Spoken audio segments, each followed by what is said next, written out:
7 lives saved in 2 hours. Most surgeons spend a career chasing numbers like that. She did it on her first day. But when the FBI arrived at Harbor Point Regional Trauma Center, they didn't come to congratulate her. They came because Dr. Emma Calloway doesn't exist. Picture this blood-streaked scrubs, automatic doors sliding open, a trauma board, lit with 7 green names, all stable, all breathing, all alive, because of hands that moved with brutal certainty through injuries that should have been fatal. Hands that learned precision somewhere darker than any operating room. This is the story of a ghost wearing a white coat, a surgeon whose miracle triggered a manhunt, a woman caught between the lives she saved and the past that demands she disappear. Because some skills can't be taught in medical school, and some debts don't forgive. Drop your location below. Let's begin. To understand what happened in those 2 hours, you need to see what the morning looked like before everything shattered. 6:47 a.m. Harbor Point Regional Trauma Center. Norfolk smells like salt and diesel this early, the kind of port city dawn, where the light comes gray before it comes gold. The trauma bay sits quiet in that deceptive way emergency rooms have right before they become war zones. Coffee burns in the break room. Someone left a half-eaten bagel on the charting desk. The overnight shift drags itself toward freedom. Maya Brooks stands at the nurse's station, third coffee in hand, trying to look like she belongs here. First-year trauma resident. 29 years old. Medical school debt that could buy a small house. Sleep deficit that could kill a lesser human. She watches the senior residents move with that easy confidence she doesn't have yet. The muscle memory of people who've done this long enough to stop doubting every decision. The nurses gossip in low voices near the supply closet. Maya catches fragments. Boston took the real hire. We got the backup. She came from somewhere out west. Nebraska, Wyoming. One of those square states, credentials looked fine. Sutter wouldn't have signed off otherwise. Still, first day, filling Hendrix's spot. And Hendrix was here 9 years. Maya pretends not to listen. She knows what it's like to be the replacement nobody asked for. The attending who left took a position at Mass General, the kind of move that makes everyone else feel like they're standing still. Now, Harbor Point has a new trauma surgeon starting today. Someone nobody knows. Someone who appeared in the system 3 weeks ago with paperwork that cleared, but a resume that felt thin when you looked too close. The automatic doors slide open. Maya glances up out of reflex. Dr. Emma Calloway walks in like she's done this 1,000 times, but carrying herself like it's the first. Hard to explain the difference. Her badge looks factory-fresh laminated yesterday photo, recent enough that her hair matches. Dark hair pulled back tight. Scrubs that still have creases from the package. But her eyes move through the space like she's counting exits, calculating distances, reading the room the way soldiers read terrain. She's maybe 35, maybe younger and aged by something invisible. No jewelry, no wedding ring. Hands in her pockets in a way that looks casual but keeps them from being idle. Charge nurse Evelyn Price looks up from her tablet. Late 50s silver hair cropped military short, the kind of nurse who's seen every flavor of chaos and stopped being impressed 2 decades ago. She studies Emma with the quiet attention of someone reading a language most people don't notice. Welcome to Harbor Point, Dr. Calloway. Evelyn's voice carries that professional warmth that doubles as assessment. You're early. Emma's smile is small, controlled. Traffic was light. It's a nothing answer. Polite. Safe. Maya notices Emma doesn't elaborate, doesn't fill silence with the nervous chattiness new attendings usually bring. She just waits. Dr. Grant Sutter appears from the staff corridor chart in hand, reading glasses perched on his head like he forgot they were there. Chief of Trauma. 52. 2 decades at Harbor Point. The kind of surgeon who still believes in teaching, still remembers what it felt like to be terrified and new. But right now, his expression carries the weight of someone who agreed to something he's already regretting. Calloway. His voice is clipped professional, missing the warmth he usually brings. You shadow until I say otherwise. Observe protocols. Ask before you act. Clear. Emma nods once. No argument. No ego. Just readiness. Clear. Something flickers in Sutter's eyes. He expected pushback, maybe. Expected a new attending to assert credentials' established territory. Emma's compliance seems to unsettle him more than resistance would have. Maya feels the strange tension and doesn't understand it yet. Sutter turns to her. Brooks. You're with Dr. Calloway today. Standard orientation. Maya straightens. Yes, sir. Emma's gaze shifts to Maya. No smile, but something softer in the edges. The kind of look that says, I know you're tired, and I won't make it worse. The trauma bay settles back into its pre-shift rhythm. Nurses check stock. Residents review overnight admits. The coffee machine gurgles. Outside Norfolk wakes up louder. Traffic hums. Ship horns sound in the distance. The world spins normal. Maya walks Emma through the basics. Supply locations. Charting systems. Trauma protocols. Emma listens with complete attention, asks clarifying questions that reveal she's not just memorizing, but integrating. When Maya explains the mass transfusion protocol, Emma's eyes sharpen. How often do you activate it, Maya thinks. Maybe once a month. Depends on the month. What's your average response time from activation to first unit? Maya blinks. I don't know the exact numbers. Emma doesn't push, just files it away. They pass the trauma board. 7 bays all currently empty. Green lights waiting to turn red. Maya has seen this board full before, has felt the suffocating pressure of too many dying people and not enough hands. She doesn't miss it. What's the record for simultaneous criticals? Emma asks quietly. Maya glances at her. 5. Last year. Tanker accident on the interstate. Emma nods, eyes tracing the layout like she's memorizing not just where things are, but how they flow, how people would move under pressure. Evelyn appears beside them, subtle as smoke. She hands Emma an ID card. Attending physician access. Biometrics are programmed. You have clearance for pharmacy blood bank, OR scheduling. Thank you. Evelyn doesn't leave. She studies Emma with that same careful attention, and Maya suddenly feels like she's watching something happen in a frequency she can't hear. You've done trauma before. Evelyn's voice makes it not quite a question. Emma meets her eyes. Yes. Where Emma's pause is barely perceptible. Small hospitals, rural areas, places that needed coverage.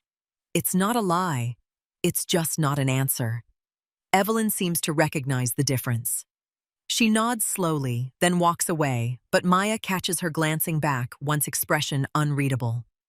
The morning stretches. Emma observes 2 consults, watches Maya work up a non-critical MVA patient reviews protocols without comment. She moves through the department like water present, but not intrusive, helpful without overstepping. The staff starts to relax around her. Just another attending. Quiet. Competent enough. Not someone who'll shake things up. Maya almost believes it. Then the overhead speaker crackles to life with the sound that changes everything. Attention trauma. Multi-vehicle collision. Interstate 64 westbound. 7 critical. 2 minutes out. The words hit like a starter pistol. The trauma bay transforms. Gurneys appear. Nurses pull on gowns. Residents snap into positions they've drilled 100 times. The code team assembles. Blood bank gets the call. OR goes on standby. The calm shatters into controlled chaos. Maya's heart kicks into high gear. 7 critical. That's not a trauma. That's a battlefield. Sutter's voice cuts through the noise. Bay assignments. Martinez, your lead on Bay 1. Chen Bay 2. Brooks, you're shadowing Calloway on Bay 3. Everyone else prepare to float. We move fast. We triage smart. We don't lose anyone we can save. Emma stands near the supply cart, gloved, already gown-tied, mask in place. But she hasn't moved to her assigned bay yet. She's watching the entrance eyes, tracking something nobody else sees. Maya steps beside her. Dr. Calloway. Emma's voice comes quiet, almost to herself. 7 critical from 1 accident means high-speed, multi-impact, possibly fire. Expect crush injuries, internal bleeding, traumatic arrest. At least 2 will be unsalvageable on arrival. The question is which 2? Maya stares at her. That's not orientation talk. That's combat math. The first ambulance screams into the bay doors, blowing open before it fully stops. Paramedics hit the ground running. Male, late 20s, steering column through the chest. BP 70/40 and dropping compressions ongoing, no pulse for 3 minutes. They wheel him past Bay 1, past Bay 2. Heading for Bay 3. Emma's Bay. Maya sees the injury and her stomach drops. The steering column hasn't been removed. It's still embedded, a brutal spear of metal and plastic protruding from his chest. This isn't a save. This is a keep him alive until family says goodbye situation. A senior nurse intercepts the gurney. Hold. Bay 3 isn't staffed for this. Get Dr. Sutter. Emma moves. Not fast. Certain. Bay 3 is staffed. She steps into position at the head of the gurney. Move him in. Now. The nurse hesitates. Dr. Calloway protocol says we need chief trauma for penetrating injuries like this. Emma's eyes don't leave the patient. His lips are blue, pupils blown. The monitor shows a rhythm too weak to sustain life. She looks at the nurse with an expression that carries no anger, no impatience, just absolute clarity. If we wait for protocol, he dies in 3 minutes. If we move now, he has a chance. Your choice. The nurse's radio crackles. Second ambulance, 60 seconds out. The nurse makes the call. Move him. They roll into Bay 3. Maya follows on autopilot, mind screaming that this is insane. They're going to kill this man trying to save him. Emma's been here 4 hours and she's about to commit career suicide. Orchestrated narrative expansion through emergency sequence and character revelation. I need to continue building this scene. I'm at about 1,500 words. Need to get to 2,500. Let me continue with the emergency procedure. Sutter arriving, Emma's skill showing through Evelyn's reaction, and end with the second gurney arriving. Need to maintain the cinematic tension and show Emma's unusual competence without spelling it out. Emma snaps orders like she's reading from a script written in muscle memory. Anesthesia. Get me an airway kit and prepare for emergency intubation. Nursing. I need chest access left side and a massive transfusion protocol activated now. Brooks. You're on compressions the second I say switch. Maya strips off her jacket, positions herself. The paramedic doing compressions looks exhausted, grateful for relief. Emma's hands move to the patient's neck, feeling for landmarks Maya can't see under all the blood. The steering column rises and falls slightly with each compression, a horrifying metronome. Stop compressions. The paramedic pulls back. The monitor flatlines. Maya's hands hover over the chest, ready to start again. Emma leans in, eyes close to the wound, fingers probing the entry point with impossible gentleness. She's not looking at the steering column. She's looking at what's underneath it, reading the damage through touch and angle, and some calculus Maya doesn't have yet. 5 seconds. 10. The monitor stays flat. Emma straightens. Resume compressions. Brooks, go. Maya slams her hands down, locking her elbows, counting the rhythm she could do in her sleep. The chest compresses. Blood wells around the steering column. Emma moves to the supply cart, pulling items with zero hesitation. Betadine. Scalpel. Chest tube kit. Her movements are economical, no wasted motion, no second guessing. Evelyn appears in the doorway, arms full of blood products. She takes in the scene. Emma. The steering column. The flat line. She doesn't say anything, just sets down the cooler and starts hanging units. Dr. Calloway. Evelyn's voice is level. What's your plan? Emma doesn't look up. She's prepping the left chest. Steering column has likely lacerated the subclavian. He's bleeding into his chest cavity. We establish access. We drain, we clamp, and then we consider extraction. That's an OR procedure. Emma's hands don't stop. By the time we get to OR, he's been down 12 minutes. Brain damage is already starting.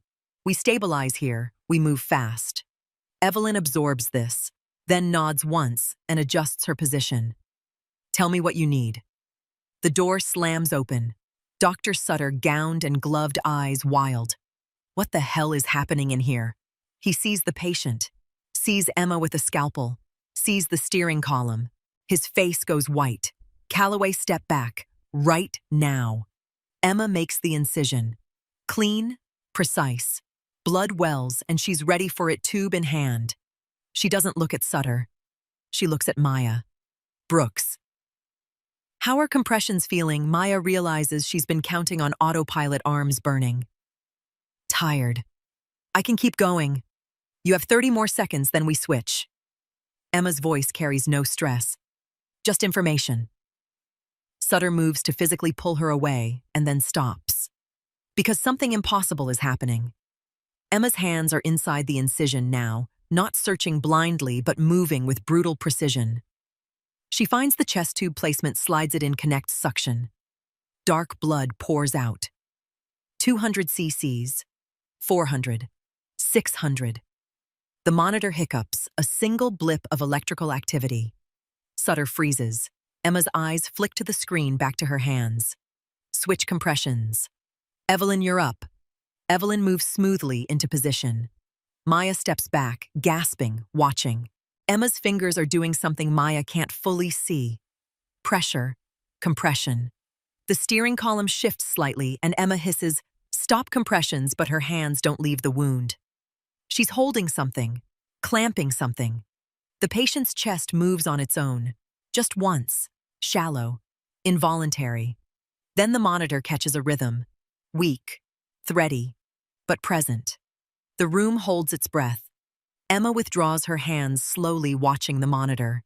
The rhythm holds. She reaches for gauze, packing the wound around the steering column, stabilizing it without removing it. Resume compressions. Gentle now. We're assisting, not replacing. Evelyn's hands move lighter. The rhythm strengthens. 40 beats per minute. 50. Sutter stands there, stethoscope in hand, watching a patient who should be dead start breathing on his own. His eyes move from the monitor to Emma's hands. They're steady. Completely steady. No tremor.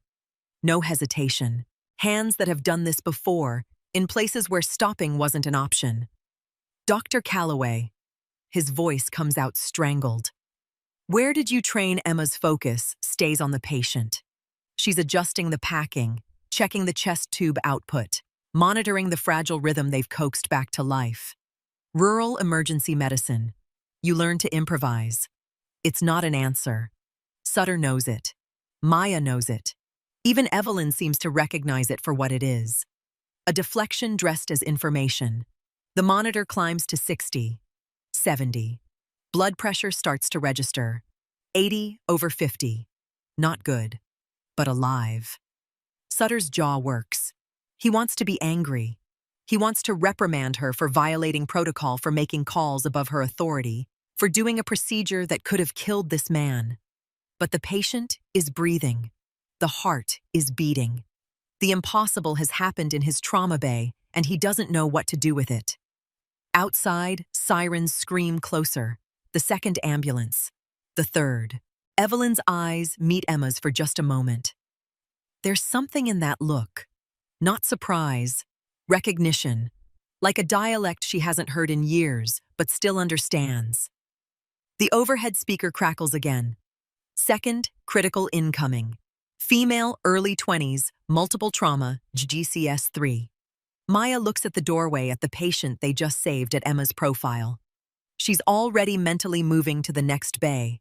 The next crisis, running calculations Maya can't even start yet. Sutter's radio squawks. Dr. Sutter, we need you in Bay 1. Traumatic arrest patient not responding. He looks torn. Bay 1. This patient. Emma. He makes the call. Brooks, you stay with Dr. Calloway. You document everything. Everything. Understand. Maya nods, not understanding at all, but knowing better than to ask. Sutter points at Emma. We talk after this. About your training.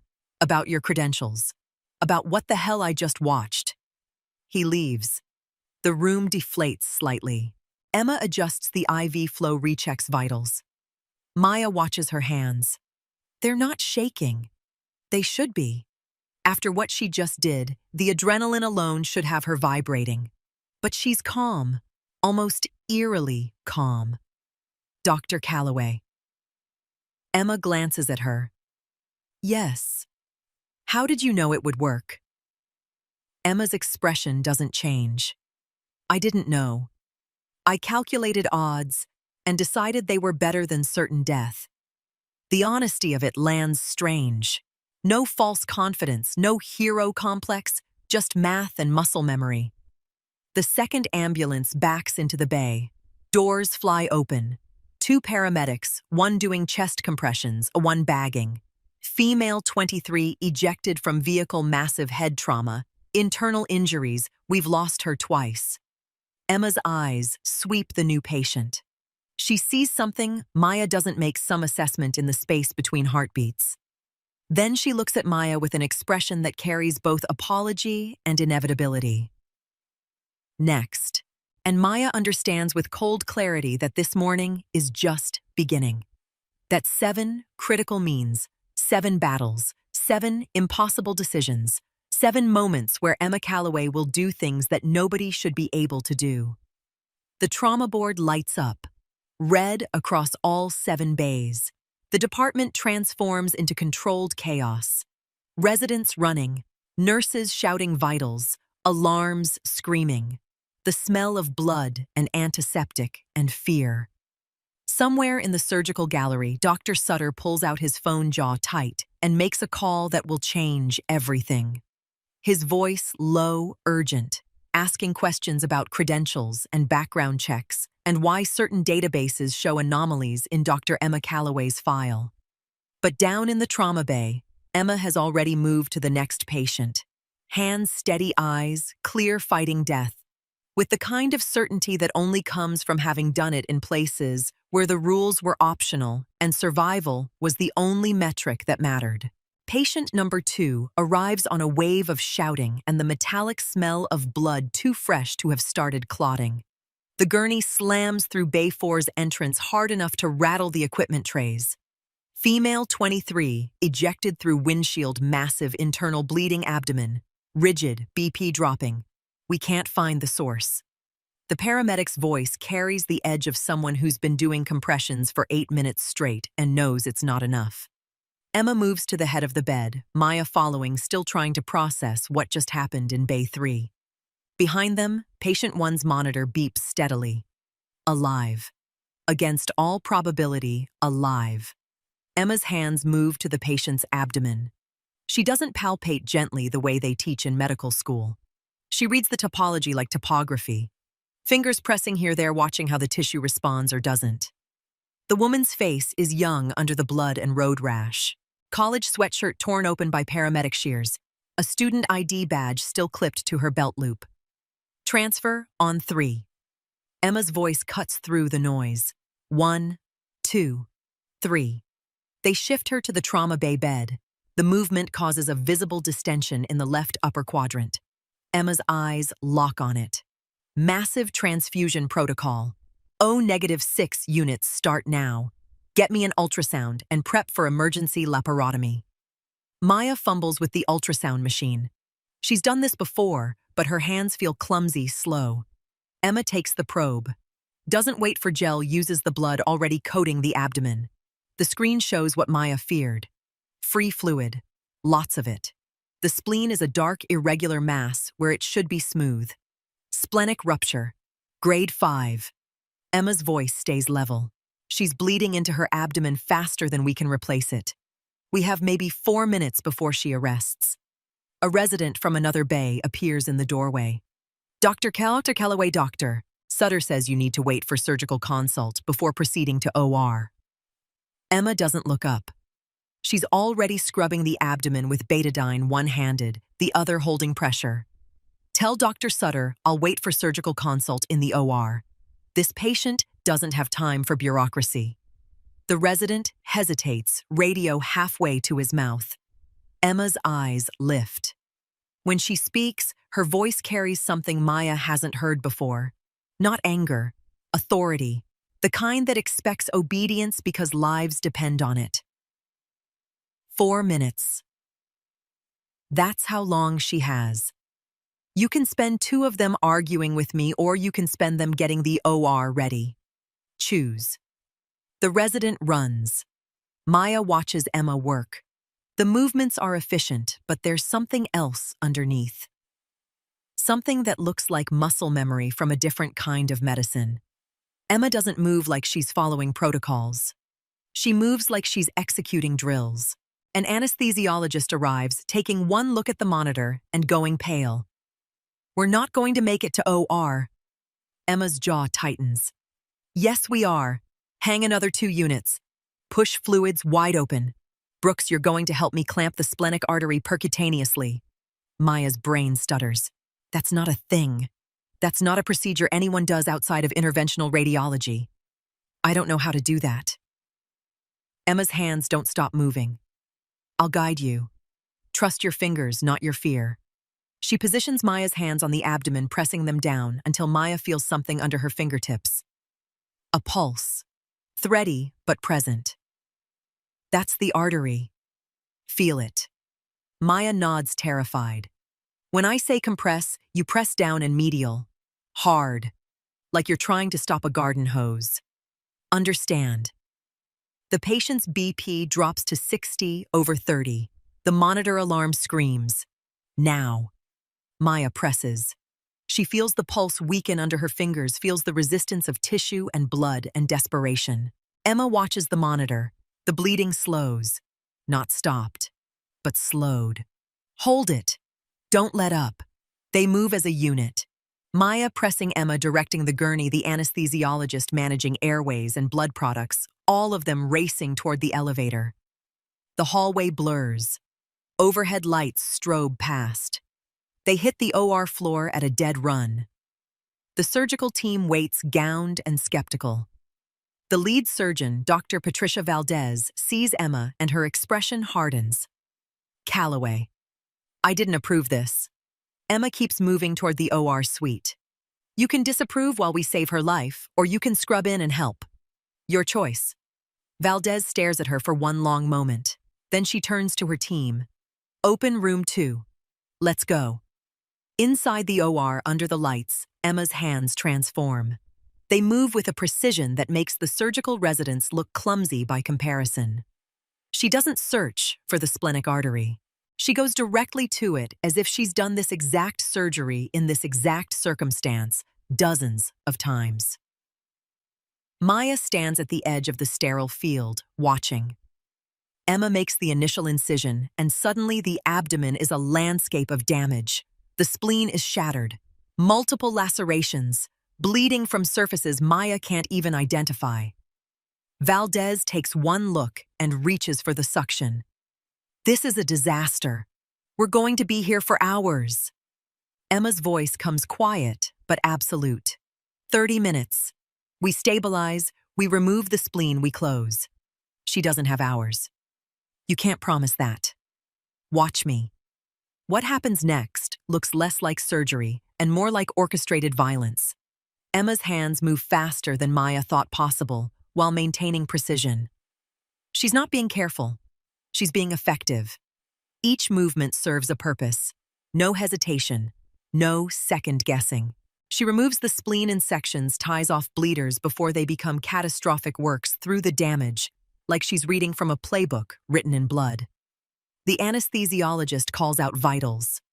BP rising, 70/40, 80/50. Valdez assists, but even she looks unsettled. Where did you say you trained? Emma doesn't answer. She's closing the abdomen now, sutures placed with mechanical efficiency. 23 minutes from incision to closure. The patient's vitals stabilize. The bleeding stops. In the observation gallery above, Dr. Sutter stands with his phone pressed to his ear, watching through the glass. His expression has moved past concern into something darker. Suspicion. Fear. Patient 2 goes to ICU with a pulse and a chance. Emma strips off her gloves, doesn't wait for congratulations, heads directly back to the trauma bay. Maya follows, jogging to keep up. The department has descended into organized chaos. All 7 bays occupied now. Residents shouting, nurses running. The smell of blood so thick it coats the back of Maya's throat. Patient 3 waits in Bay 6. Teenage girl, maybe 16. The paramedics look shell-shocked. Multiple traumatic injuries. Collapsed lung. Liver laceration. Pelvic fracture. We stabilized what we could, but she's got too many critical sites. You have to prioritize. Emma approaches the bed. The girl's eyes are open, terrified, trying to breathe through a chest tube that's barely keeping her alive. Her hand clutches at the blanket. A purple nail polish on fingernails, too young to be this close to death. Emma takes her hand, squeezes once, then releases and turns to the team. We don't prioritize. We save all of it. Dr. Sutter appears finally free from Bay 1. His patient didn't make it. Maya sees it in his eyes, the weight of the loss. He looks at Emma like she's a problem he can't solve. Calloway, you can't take 3 critical injuries simultaneously. We need to sequence. Lung first, then liver, then pelvis. Emma's already assigning tasks. Her voice cuts through the noise with the clarity of command. Martinez, you're on the chest tube. I need the lung re-expanded and stable in 90 seconds. Chen, you prep for liver exploration. Brooks, you're monitoring pelvis for arterial bleed. We work in parallel, not sequence. Sutter steps in front of her. This isn't how we do trauma surgery. Emma meets his eyes. Then today we learn a new way, because that girl doesn't have time for how we usually do things. She turns to the team, assigns positions like a field commander. Each resident gets a specific task. Each nurse, a specific role. The chaos organizes itself around her voice. Martinez works the chest tube while Emma guides his hands. Not there. 2 intercostal spaces higher. Feel for the resistance. The lung expands. The girl gasps, color returning to her lips. Chen makes the exploratory incision for the liver. Emma's hands appear beside his, not taking over, but directing. Pressure here. Watch the hilum. Don't go deep until we visualize the hepatic artery. Maya monitors the pelvis, watches for the telltale signs of arterial bleeding. The pressure holds. For now. Emma moves between the 3 sites like she's conducting a symphony. She's in 3 places at once, hands guiding, voice directing, eyes tracking vitals on multiple monitors. It shouldn't be possible. But it's happening.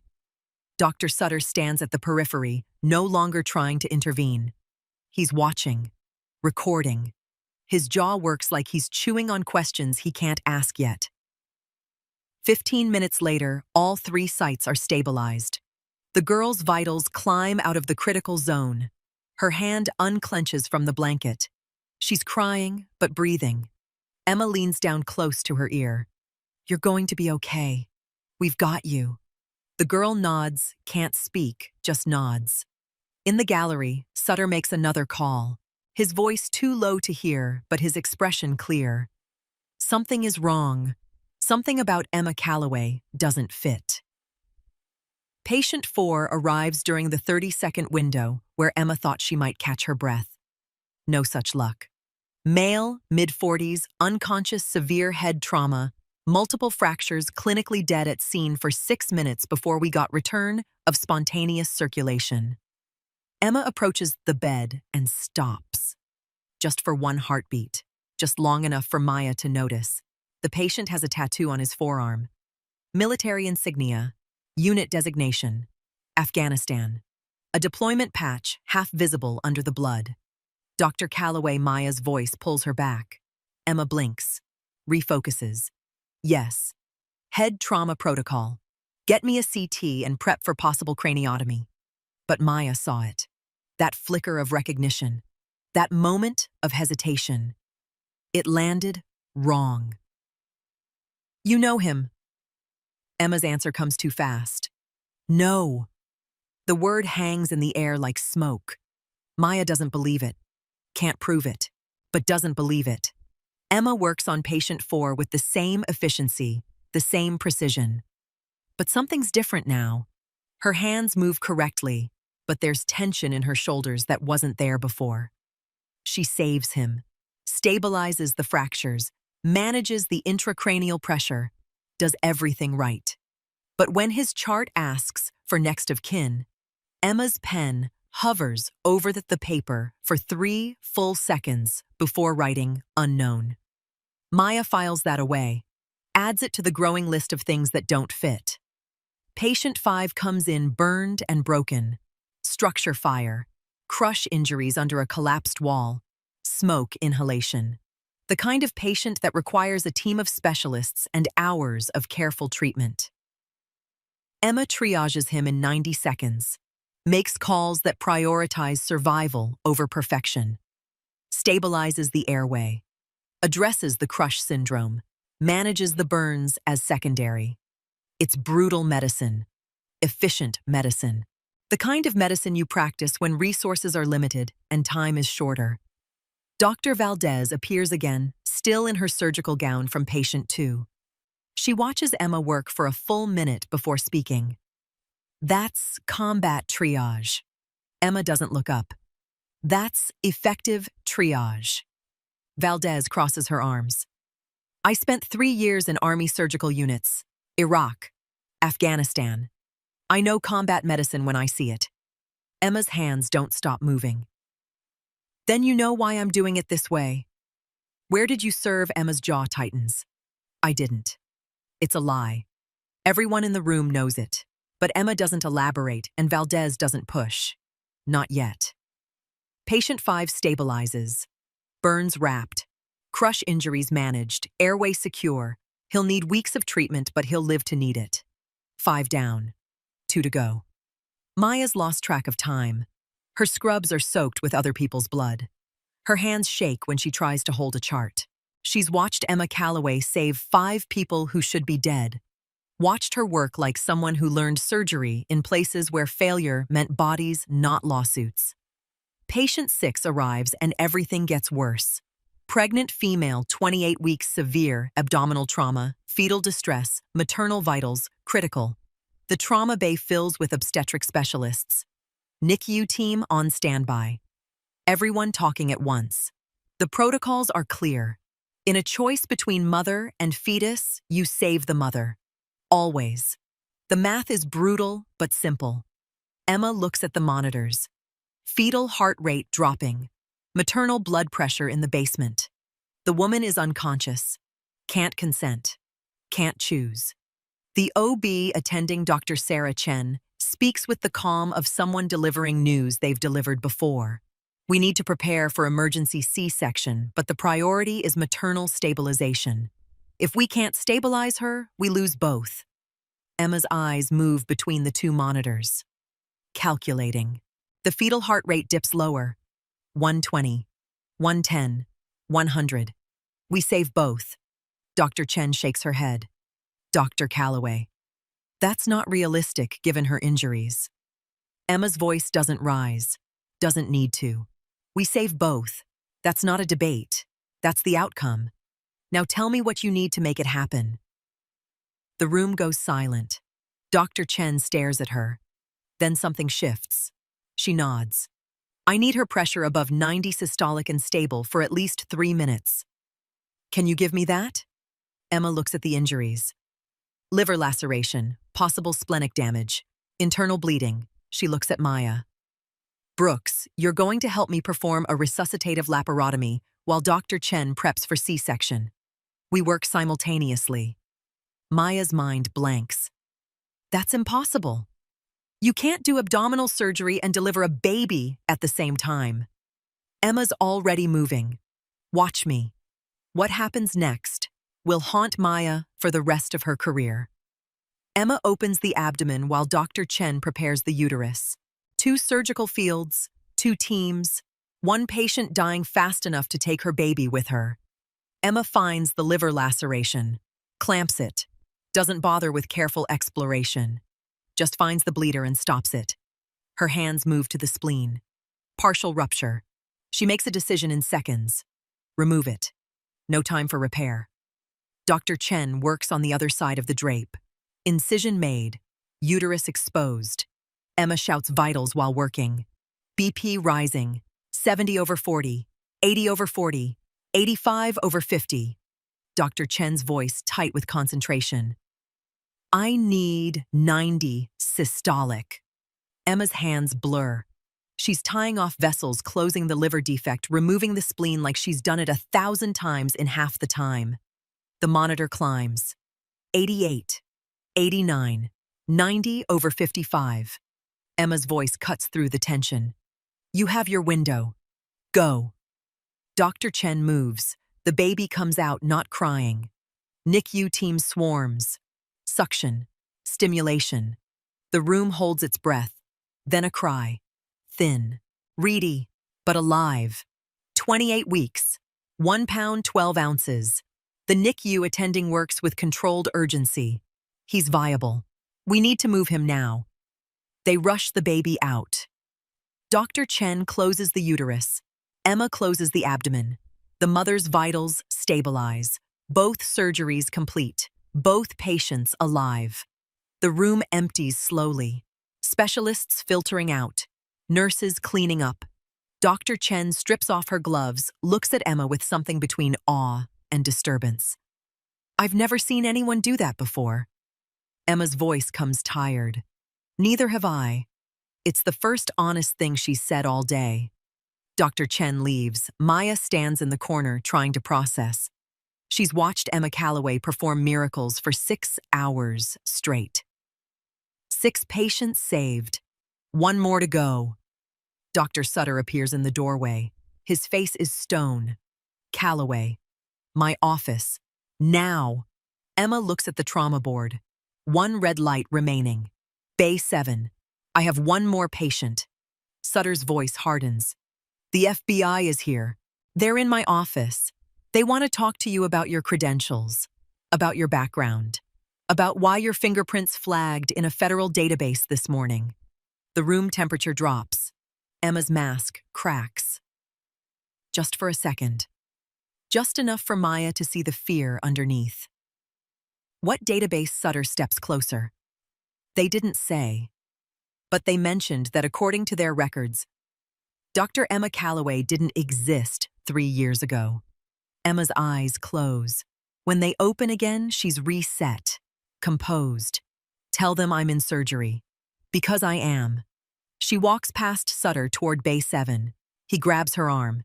She stops, but doesn't turn. Emma, who are you really? Her voice comes so quiet, Maya almost misses it. Someone who saves lives. That's all that matters right now. She pulls free and walks into Bay 7. Patient 7 lies on the gurney. Drunk driver. Blood alcohol 3 times the legal limit. The man who caused all of this. 7 lives shattered because he got behind the wheel. The staff looks at Emma, waiting. This is the patient no one wants to save. The guilty one. The one who deserves what's coming. Emma looks at his injuries.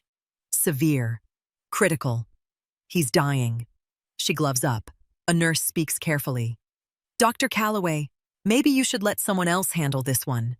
Emma's hands don't shake. She starts the assessment.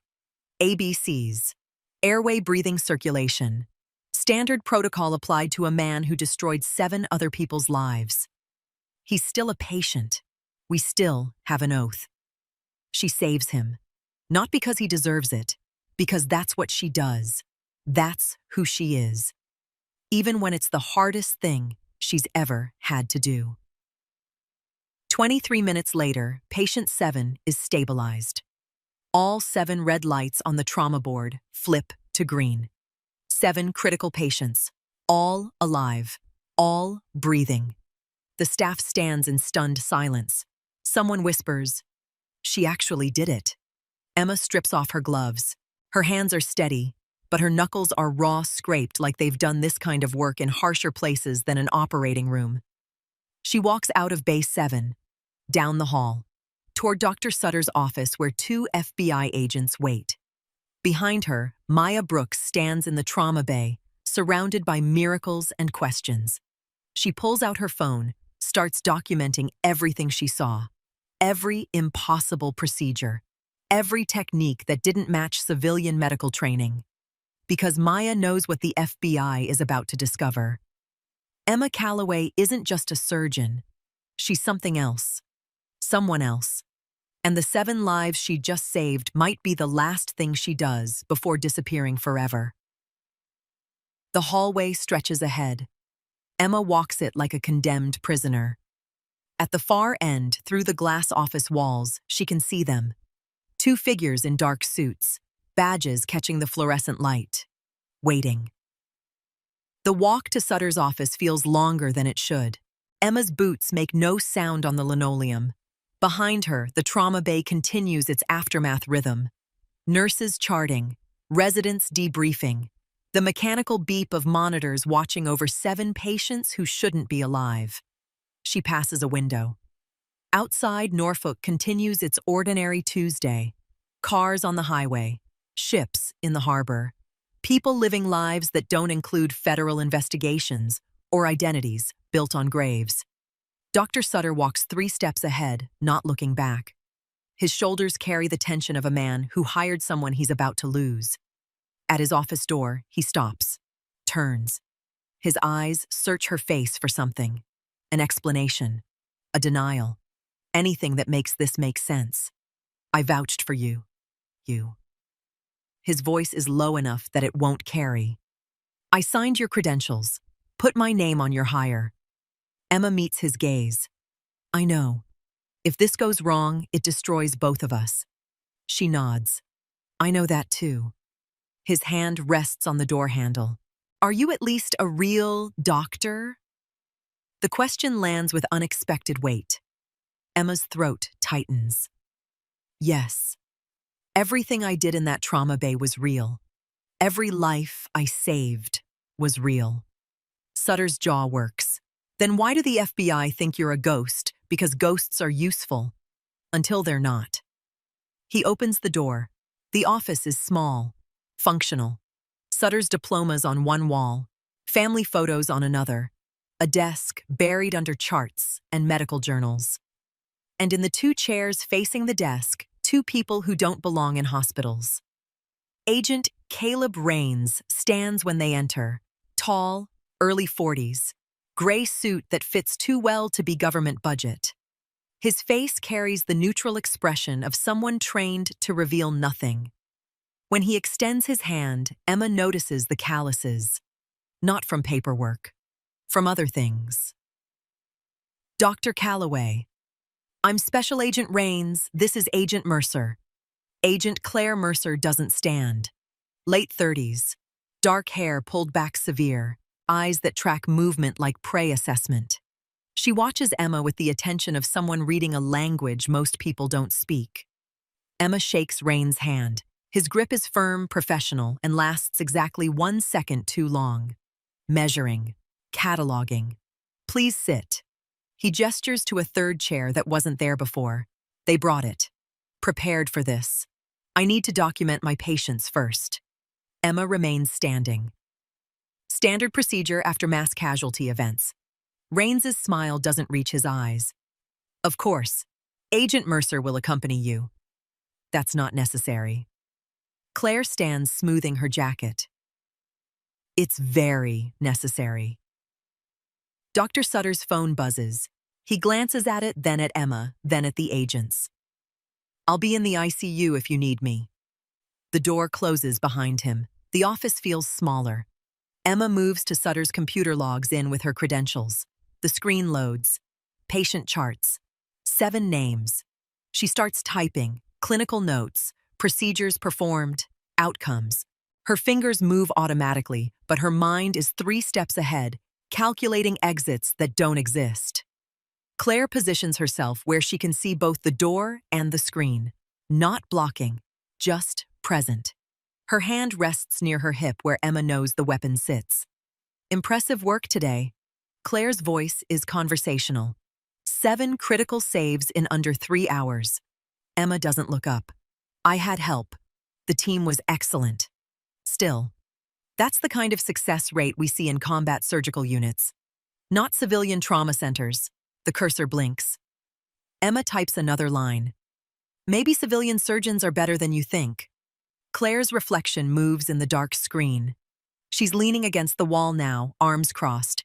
Or maybe some civilian surgeons have training they don't list on their CV. Emma saves the chart, opens the next. Patient 2. The young woman with the shattered spleen, still alive in ICU. Still breathing because Emma's hands knew exactly where to go. Is there a question in there? Agent Mercer. Just an observation.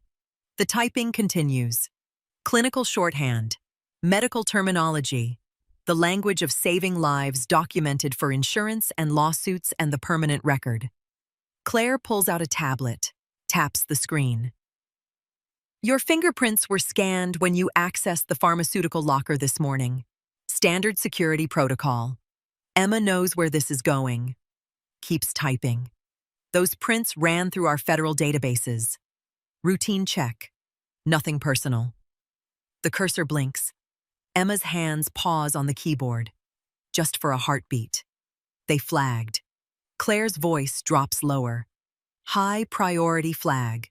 The kind that triggers immediate notification. Emma closes the chart.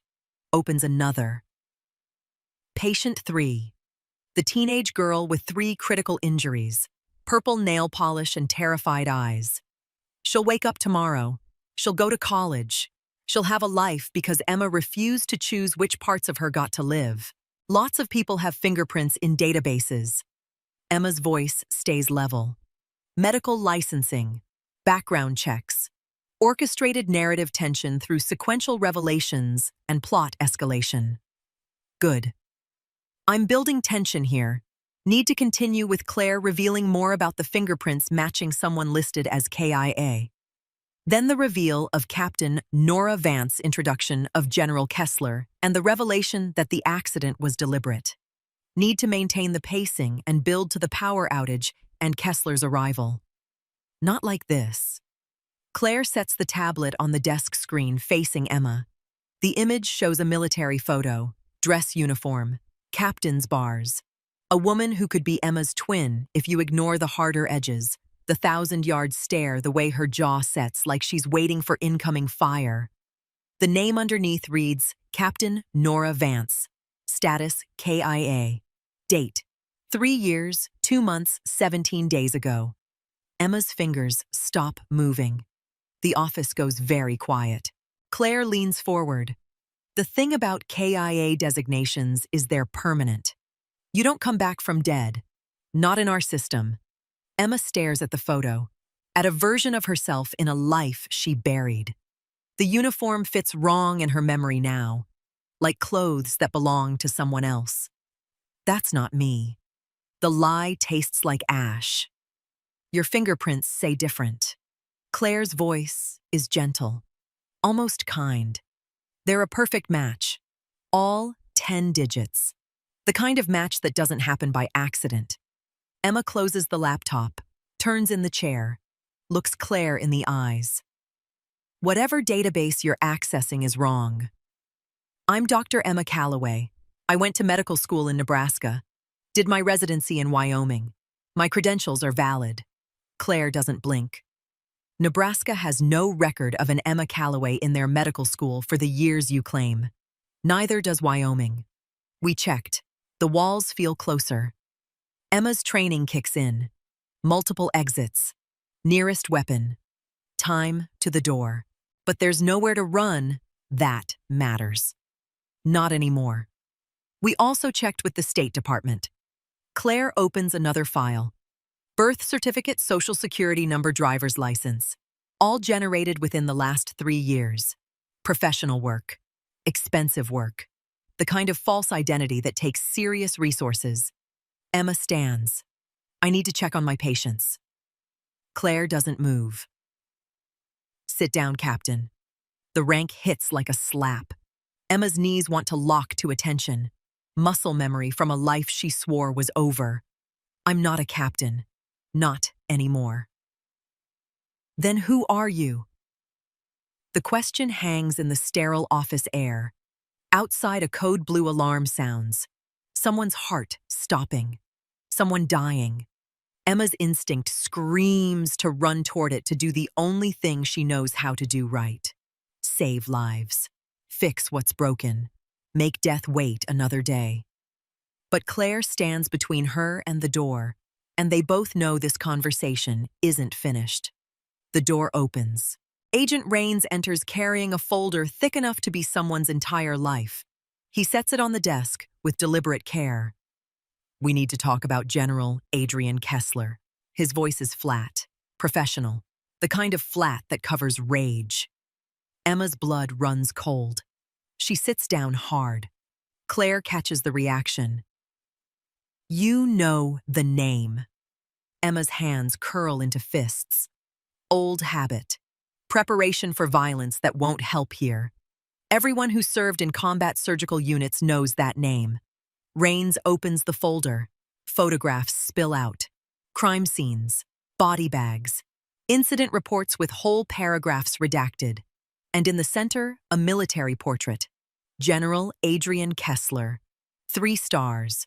Cold eyes. The kind of smile that never reaches them. Kessler commanded the 47th Forward Surgical Team. Afghanistan, 2018 through 2021. Rains speaks like he's reading a eulogy. Decorated officer, commendations for valor, promoted twice in 3 years. Emma knows all this, lived through all this, carries scars from all this.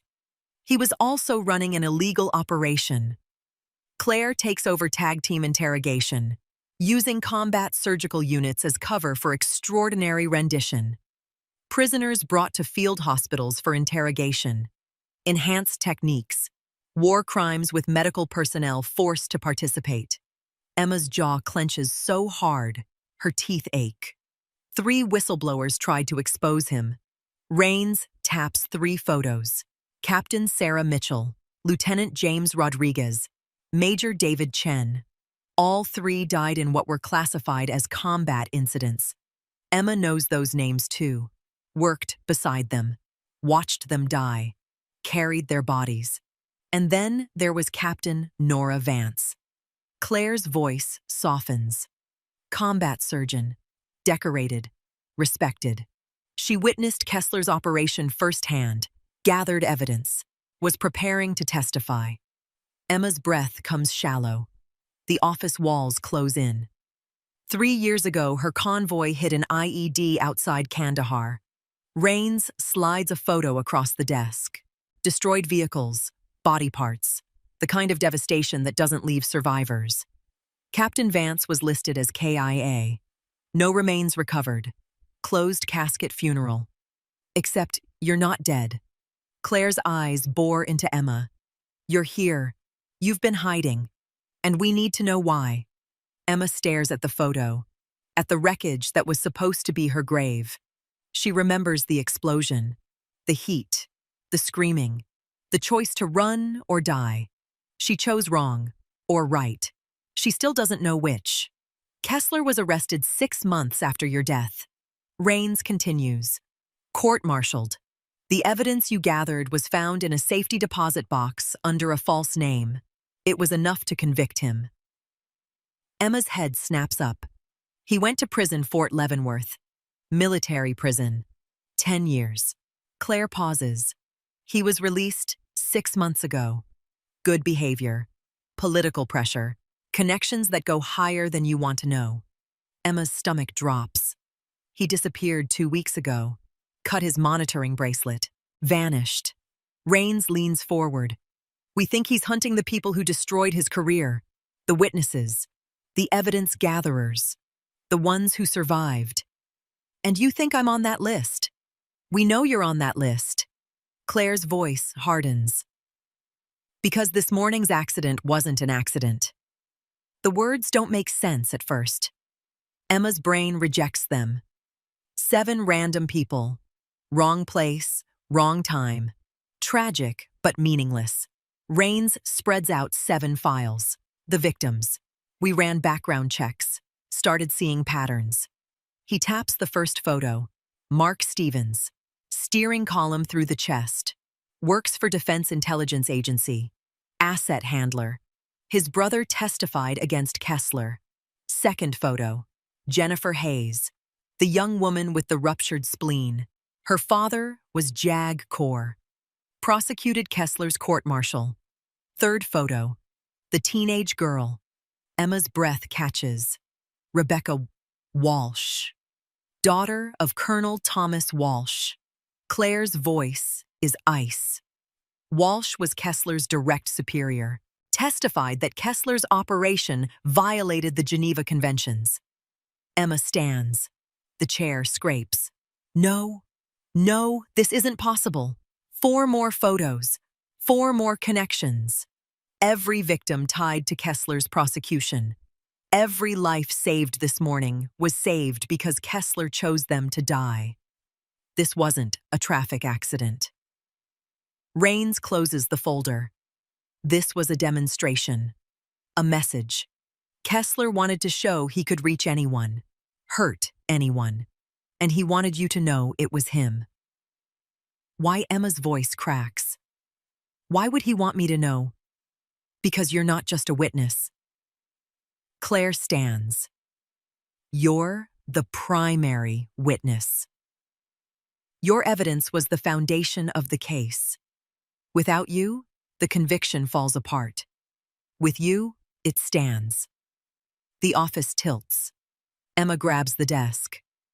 Kessler thinks you're dead. Rains continues. The whole world thinks you're dead. But if he suspected you survived, if he thought you were still out there, he'd do exactly what he did this morning. Create a situation that would require someone with combat surgical training. Someone who could save lives that civilian doctors couldn't. He was fishing. Claire finishes the thought. And you bit. Emma's legs give out. She sits. The weight of 7 lives saved crashes down. She gave them back their futures. And in doing so, she painted a target on her own back. The lights flicker. Once. Twice. Rain's hand moves to his weapon. That's not normal. The overhead fluorescents die. Emergency lighting kicks in. Red glow bathes the office. Outside alarms begin to wail. Not medical alarms. Security alarms. Claire's radio crackles. All units, we have unauthorized entry. Main entrance. 3 vehicles. Armed individuals. Rains moves to the window. Emma follows. In the parking lot below, 3 black SUVs roll to a stop. Too clean. Too coordinated. Not hospital security. Not police. The driver's door of the lead vehicle opens. Emma's world stops. She knows that silhouette. Knows the way he moves. Knows the exact angle of his head when he's hunting. General Adrian Kessler steps out. Even in civilian clothes, he moves like he owns territory. Like hospitals and laws and consequences are suggestions he's choosing to ignore. He looks up, directly at the window, directly at Emma, and smiles. Claire's weapon is in her hand. We need to move. Now. Emma can't look away. 3 years of hiding, 3 years of building a new life, 3 years of believing she'd escaped. All of it burning in the smile of a man who should be in prison. Rains grabs her arm. Dr. Calloway, Captain Vance, whoever you are, we need to go. Emma pulls free. Her voice comes out steady despite the fear. He won't leave without making his point, and his point involves casualties. How do you know? Because I know him. Emma turns from the window. He doesn't kill for efficiency. He kills for demonstration, for theater, for making examples that people remember. Claire's radio erupts. Security is down. They're in the building, heading for ICU. Emma's blood turns to ice. The 7 patients, still in ICU, still recovering, still alive. Because of her. He's going for the witnesses. Emma's already moving toward the door. He wants to finish what the accident started. Rains blocks her path. You can't go down there. That's what he wants. Then he gets what he wants. Emma's voice carries the steel of command. Because those are my patients, and they don't die because I was too scared to face my past. She pushes past him, into the hallway. The hospital has transformed. Emergency lighting makes everything look like a bad dream. Staff running, patients being evacuated, the organized chaos of an institution under threat. Maya appears from a side corridor, face pale. Dr. Calloway, what's happening? Emma grabs her shoulders. Listen carefully. The 7 trauma patients from this morning, they need to be moved. Different floors, different wings, scattered. Do you understand? Maya nods, terrified. Why?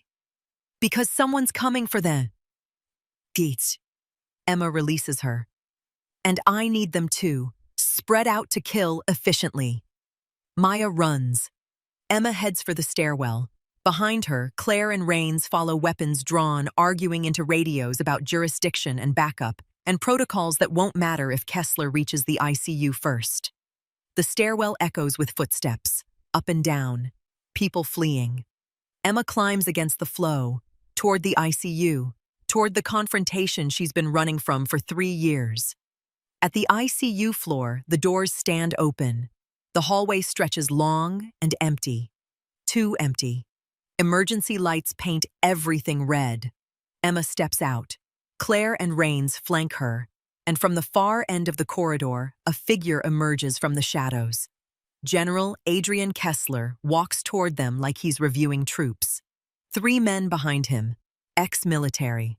The kind of men who follow orders without questions and sleep fine afterward. He stops 20 feet away, close enough to talk, far enough to react. Hello, Captain.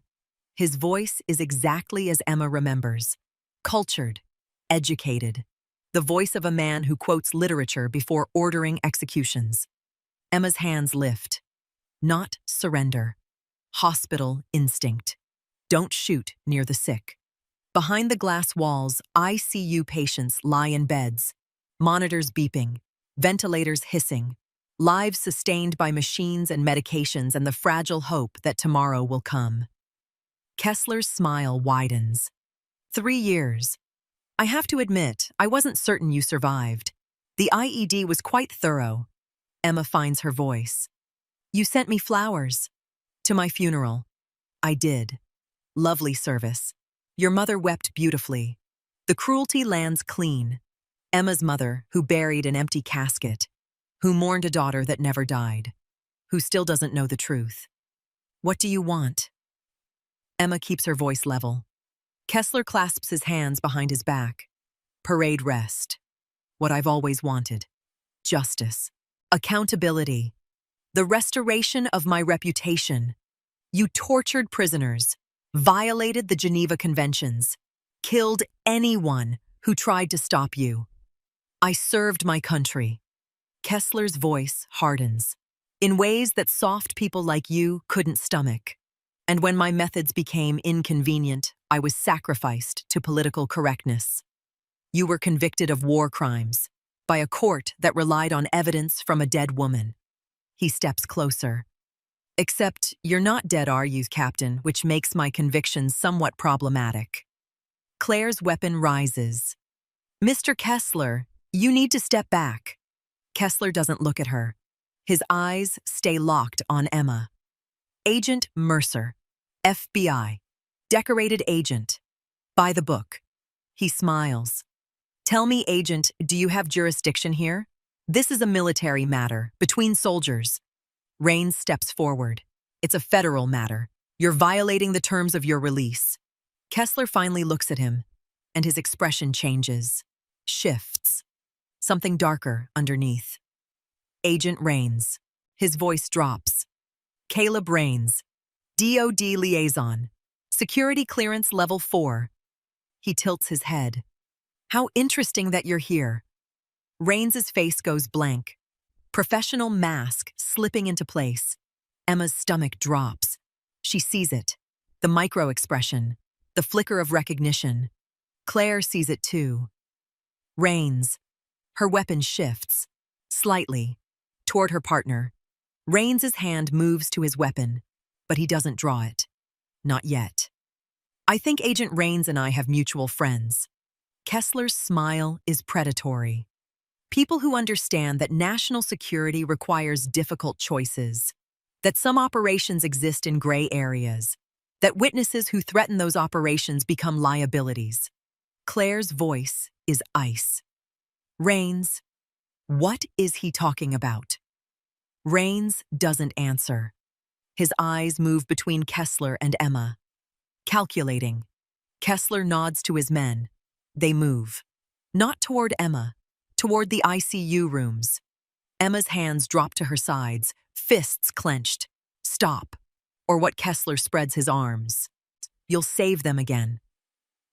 How many times can you cheat death before it takes offense? Gunfire. Not from Kessler's men. From somewhere else, deeper in the hospital. The building shudders with the sound. Alarms escalate. Automated voice, lockdown initiated. All personnel shelter in place. In the chaos, Rains makes his choice. His weapon comes up, but not aimed at Kessler. At Emma. Claire's face drains of color. Caleb, what are you doing? Rains's voice is flat. Following orders, orders that supersede field operations. You're compromised. Claire's weapon shifts fully to her partner. Stand down. He smiles. Sad. Almost apologetic. Can't do that, Claire. Some things are bigger than us. Emma sees the shot coming, sees Rains's finger tighten, sees the muzzle align. She dives. Toward the nearest ICU room. Toward the patients she swore to protect. Glass explodes. Monitors spark. The room fills with the chemical smell of fear and blood and burned circuits. Emma crawls to the nearest bed. Patient 6. The mother. The preemie. Both alive. Both vulnerable. Kessler's voice carries through the shattered door. I'm not here to kill you, Captain. I'm here to offer you a choice. Emma shields the bed with her body. What choice? Work for me again. Kessler steps into the doorway. Use your skills for operations that matter. Or watch as every person you saved this morning dies anyway. Outside, more gunfire. Claire shouting into her radio. Backup en route. Federal agents down. Officer needs assistance. Emma looks at the mother's face. Peaceful in sedation. Unaware that her life has become leverage. That saving her earlier just made her a target now. Kessler pulls out a phone. Taps the screen. 7 patients. 7 floors. 7 clean shots. I have people in position. You have 60 seconds to decide. Emma's mind races, calculating exits, options, ways to save lives when all the choices lead to death. Then she sees it. On the monitor beside her, a phone number, a contact Evelyn Price added to the system for family notification. Evelyn, the charge nurse, steady, helpful, trusted, always in the right place at the right time. Emma's world tilts again. Kessler follows her gaze, sees her recognition. Ah, you finally noticed. He nods.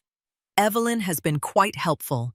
Years of observation, making sure you stayed hidden, until we needed you visible again. The betrayal lands like a gut shot. Emma stands, hands raised. I'll do whatever you want. Just don't hurt them. Kessler's smile is victory. I thought you'd see reason. The phone in his hand rings. He answers, puts it on speaker. A voice like polished glass fills the ICU. Captain Vance, Director Langford speaking. I'm pleased we could reach an understanding. Emma's knees want to give out. Director Langford, CIA. The name behind operations that don't have names. The signature on orders that don't exist. 12 hours. Langford continues. Report to the coordinates Agent Rains will provide. We have work that requires your unique skill set. And if I refuse, then those 7 miracles you performed today become 7 funerals tomorrow. A pause. Your choice, Captain. Save lives on our terms, or watch them die on yours. The line goes dead. Kessler pockets the phone. 12 hours. Don't be late. He walks away. His men follow. They leave behind shattered glass and sparked monitors and an ICU that smells like cordite and broken promises. Claire appears in the doorway. Weapon trained on Rains, who stands with hands raised, face blank, career over. Emma sits on the floor beside patient 6. Her hands shake now. Finally, shake. The adrenaline catching up. The impossible weight of choices that have no right answer. Claire's voice is soft. We can protect you. Witness protection. New identity. Again. Emma laughs. Bitter. Broken. I tried that. It lasted 3 years. We can try again. And how many people die while we're trying? Claire doesn't answer, because they both know the math. 7 lives. 12 hours. A devil's contract written in blood and leverage.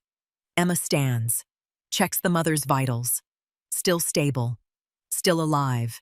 Still breathing because Emma's hands knew exactly what to do. Outside sirens converge. Real police. Real backup. Too late to matter. Maya appears wide-eyed. Dr. Calloway. I moved them. All 7 patients. Different floors like you said. Emma squeezes her shoulder. Thank you. Are they safe now? Emma looks at the shattered window, at the Norfolk skyline, at the world that suddenly feels too small to hide in. No, but they're alive. That buys us time. Time for what Emma doesn't answer, because she doesn't know yet. Doesn't know if there's a third option between submission and death. Doesn't know if ghosts can disappear twice. But she knows she has 12 hours to figure it out. And 7 lives depending on her getting it right. The 12-hour countdown starts in silence. Emma stands in the wrecked ICU room surrounded by sparking monitors and shattered glass. And the only sound is her own breathing. Too fast, too shallow. The kind of breathing that comes before panic or violence, and she can't afford either. Maya hovers in the doorway, hands trembling. She looks at Emma like she's seeing a stranger, not the confident surgeon from this morning. Someone else. Someone dangerous.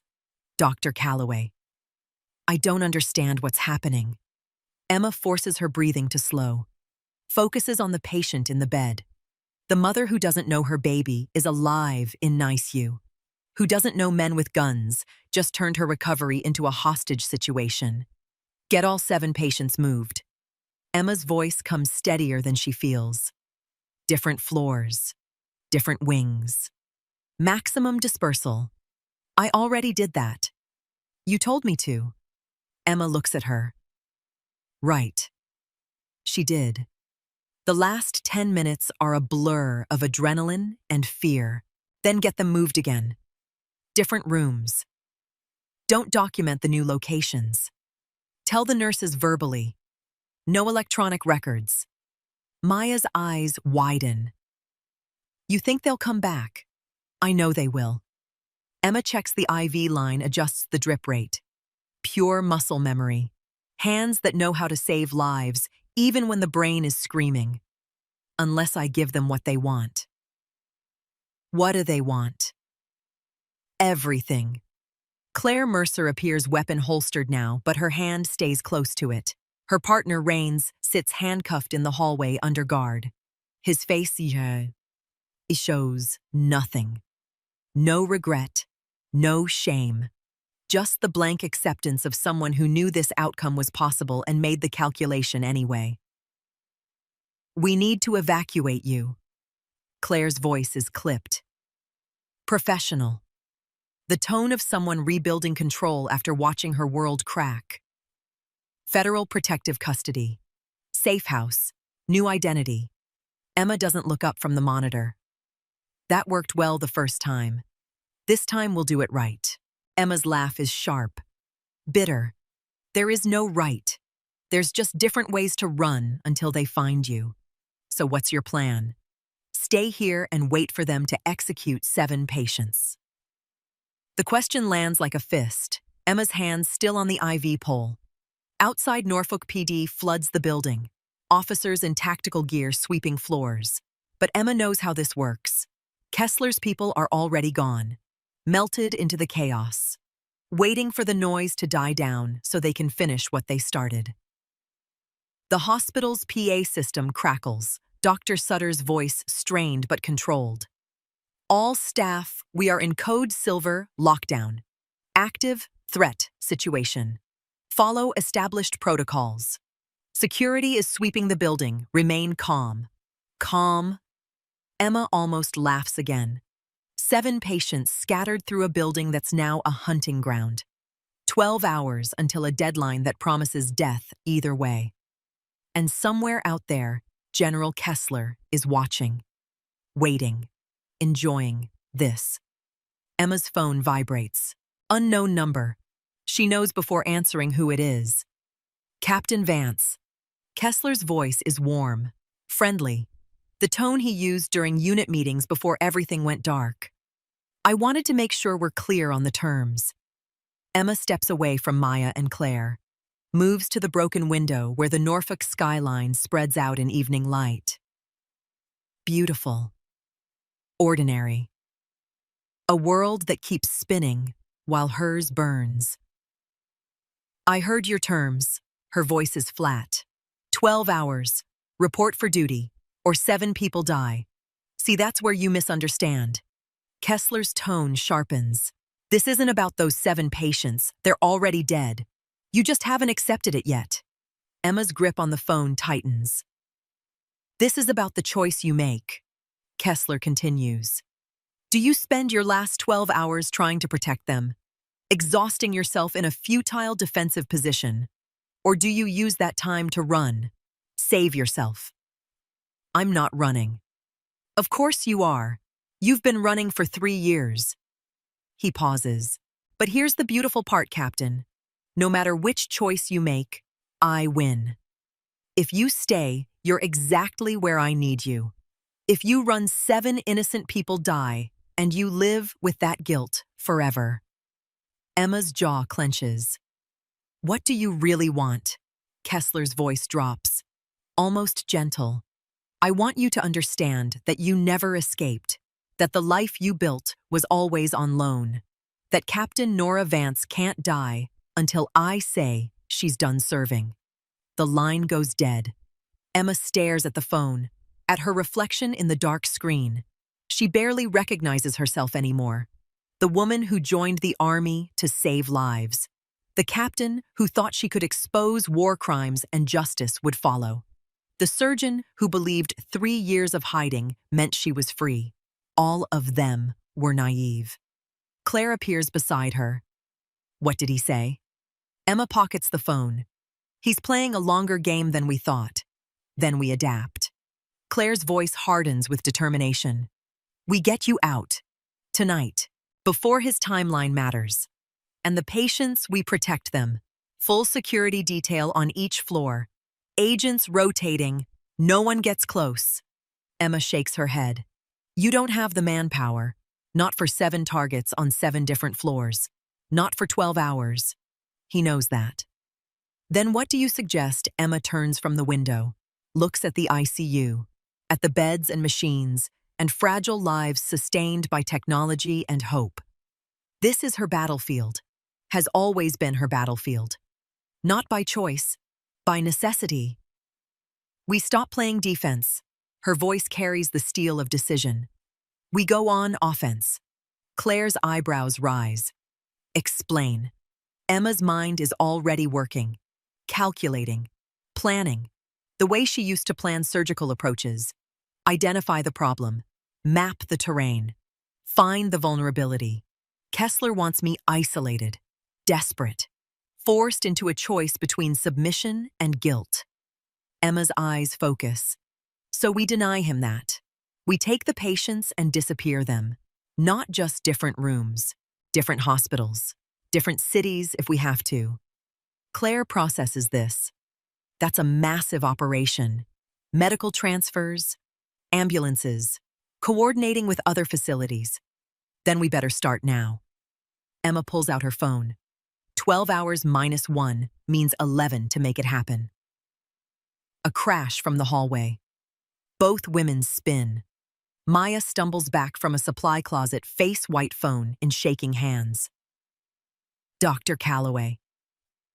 I just got a message. Maya's voice cracks. From Evelyn. Emma's blood runs cold. What kind of message? Maya holds up her phone. The text is simple, brutal. Stop moving the patients. You're only making this harder. Emma's hands ball into fists. Evelyn, the trusted charge nurse, the woman who welcomed Emma on her first day, who watched her save 7 lives with something that looked like recognition. Because it was recognition. She'd been waiting for this, waiting for Emma to reveal herself. How long? Emma's voice is quiet. Dangerous. How long has she been reporting on me? Maya shakes her head. I don't know. I don't understand any of this. 3 years. Claire's voice is grim. She runs a background check on her phone. Evelyn Price, Army nurse, served in the same theater as Kessler, discharged 2 years before his arrest. Emma remembers now, little details that didn't fit. The way Evelyn moved, the way she assessed situations, the competence that went beyond civilian nursing. She wasn't just watching Emma.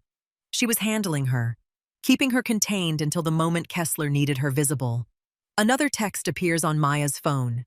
This one includes a photo. Patient 4, the man with the military tattoo, the one Emma hesitated over. He's in his new room, monitors beeping, sedated. And standing beside his bed, adjusting his IV with practiced hands, is Evelyn. The message underneath. This one, first. Unless you cooperate. Emma is already moving. Claire grabs her arm. It's a trap. Emma yanks free. Then I walk into it. Because that's my patient and he doesn't die because I played it safe. The hallway is chaos. Officers everywhere. Medical staff trying to work around the lockdown. Patients frightened. Families demanding answers. Emma pushes through it all. Claire on her heels. 4th floor. Room 407. Emma hits the stairwell at a run. Behind them, Maya's voice, Dr. Calloway, wait. But Emma can't wait. Can't calculate. Can't think beyond the single driving imperative that's defined her entire career. Save the patient. No matter the cost. No matter the consequences. She bursts onto the 4th floor. Room 407 is at the end of the hall. The door stands open. Inside, monitors beep their steady rhythm. Everything looks normal. Peaceful. Too peaceful. Emma approaches slowly, each step measured, looking for the trap she knows is there. Evelyn sits in the visitor's chair reading a chart. She looks up as Emma enters. Smiles. The same warm professional smile she's worn for 3 years. Dr. Calloway. Good to see you. Her voice is steady, calm. How are you holding up? Emma's hands curl into fists. Get away from my patient. Evelyn sets down the chart. He's not your patient anymore. None of them are. Emma moves to the bedside, checks the monitors. Heart rate elevated, but stable. Oxygen, good. IV running, clear. She looks for tampering, poison, anything that would give Evelyn leverage. Relax. Evelyn's voice carries dark amusement. I'm not going to kill him. Not yet. That would ruin the demonstration. What demonstration? Evelyn stands, moves to the window, gestures at the Norfolk skyline. Out there are 7 people who should be dead. 7 miracles you performed today. Do you know how that looks to the people I work for? Emma keeps her body between Evelyn and the patient. Like you can weaponize surgical skill. Everything can be weaponized, Captain. Evelyn turns. That's what you never understood. Your compassion, your skill, your desperate need to save everyone. All of it makes you controllable. Claire appears in the doorway, weapon drawn. Step away from the patient. Evelyn doesn't flinch. Agent Mercer. I wondered when you'd catch up. She smiles. Tell me, do you really think you can protect 7 people in 7 locations with the resources you have? Claire's weapon doesn't waver. We'll manage.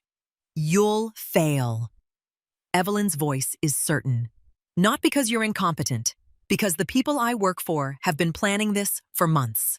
Every variable accounted for. Every contingency mapped. Emma's mind races. Months. This wasn't just about Kessler's release. This was coordinated, planned. The accident, the 7 specific victims, Emma's first day at this specific hospital. All of it designed to create this exact moment. Who do you work for? Emma's voice is quiet.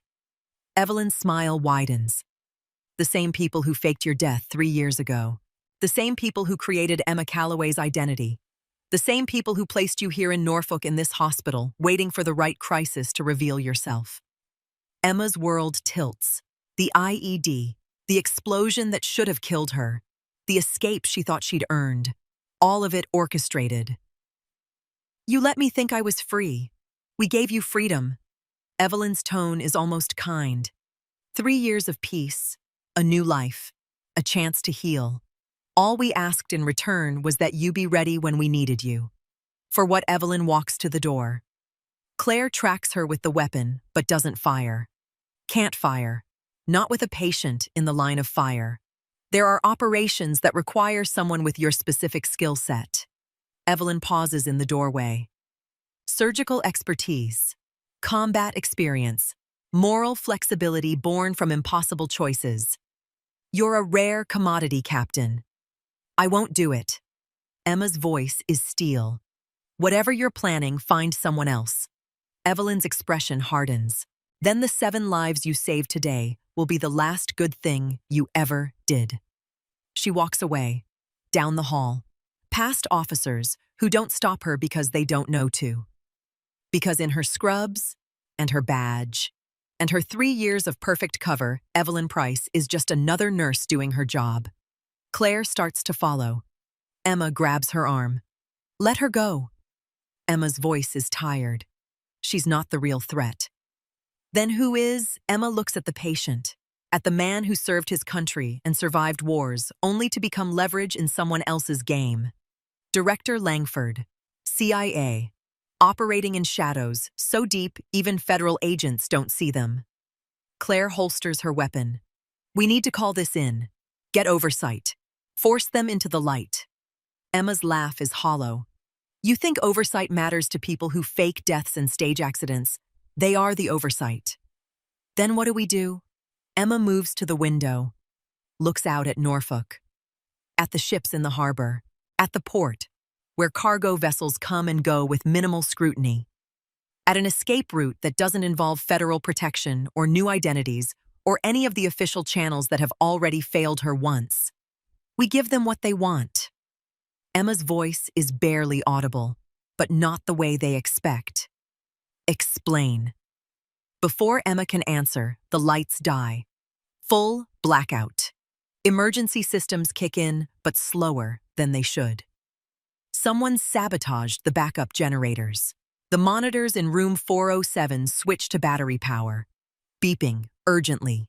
They have maybe 20 minutes before the patient needs to be manually ventilated. Claire's radio erupts with crosstalk. Officers shouting, confusion. The building-wide lockdown just became a crisis. And from somewhere below, the sound of gunfire.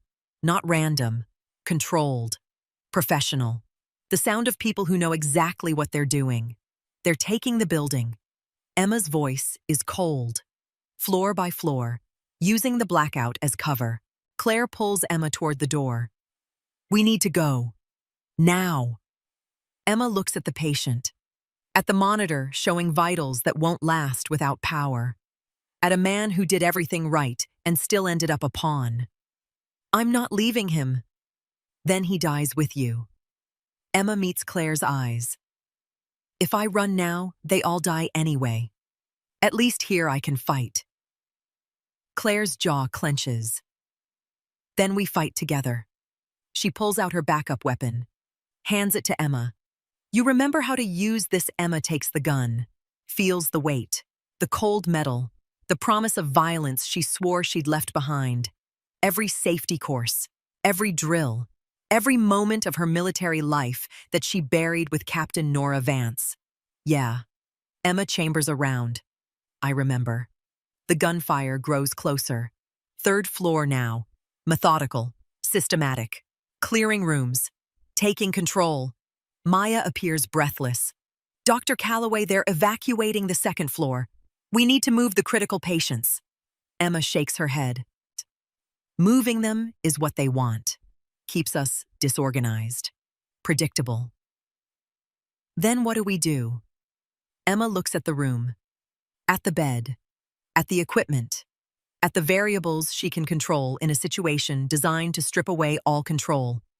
We make a stand. Right here. This room. This patient. We hold this ground and we make them pay for every inch. Claire stares at her. You're talking about a siege. I'm talking about survival. Emma's voice carries the weight of command. The tone that made her Captain Vance. That led surgical teams through combat zones. That made impossible decisions and lived with the consequences. We don't have the resources to protect 7 locations. So we pick one. We fortify. And we show them that some ground isn't worth taking. The lights flicker. Die again. The backup power is failing faster than expected. Claire makes a decision. Pulls out her radio. All units converge on 4th floor, room 407. Established defensive perimeter. This is now a federal protection detail. Static. Confusion. Officers scattered through the building trying to manage a dozen crises at once. Maya's phone buzzes. She looks at it. Goes pale. What Emma demands. Text from Evelyn. Maya's voice shakes. She says you have 5 minutes to surrender yourself. After that, they start with the youngest patient first. Emma's mind flashes to patient 3. Rebecca Walsh, 16 years old, purple nail polish, terrified eyes. Alive because Emma refused to choose which parts of her got to live. That's not a negotiation. Emma's jaw sets. That's terrorism. And they're very good at it. Claire checks her weapon. Spare magazines. She's preparing for a fight she knows she can't win. Footsteps in the hallway. Multiple sets. Moving with tactical precision. Emma positions herself between the door and the patient. Gun raised. Hands steady despite the fear screaming through her veins. Claire takes position at the window. Creates crossfire coverage. 2 agents against however many Kessler brought. Maya crouches behind the bed. Phone in hand. Trembling. The footsteps stop outside the door.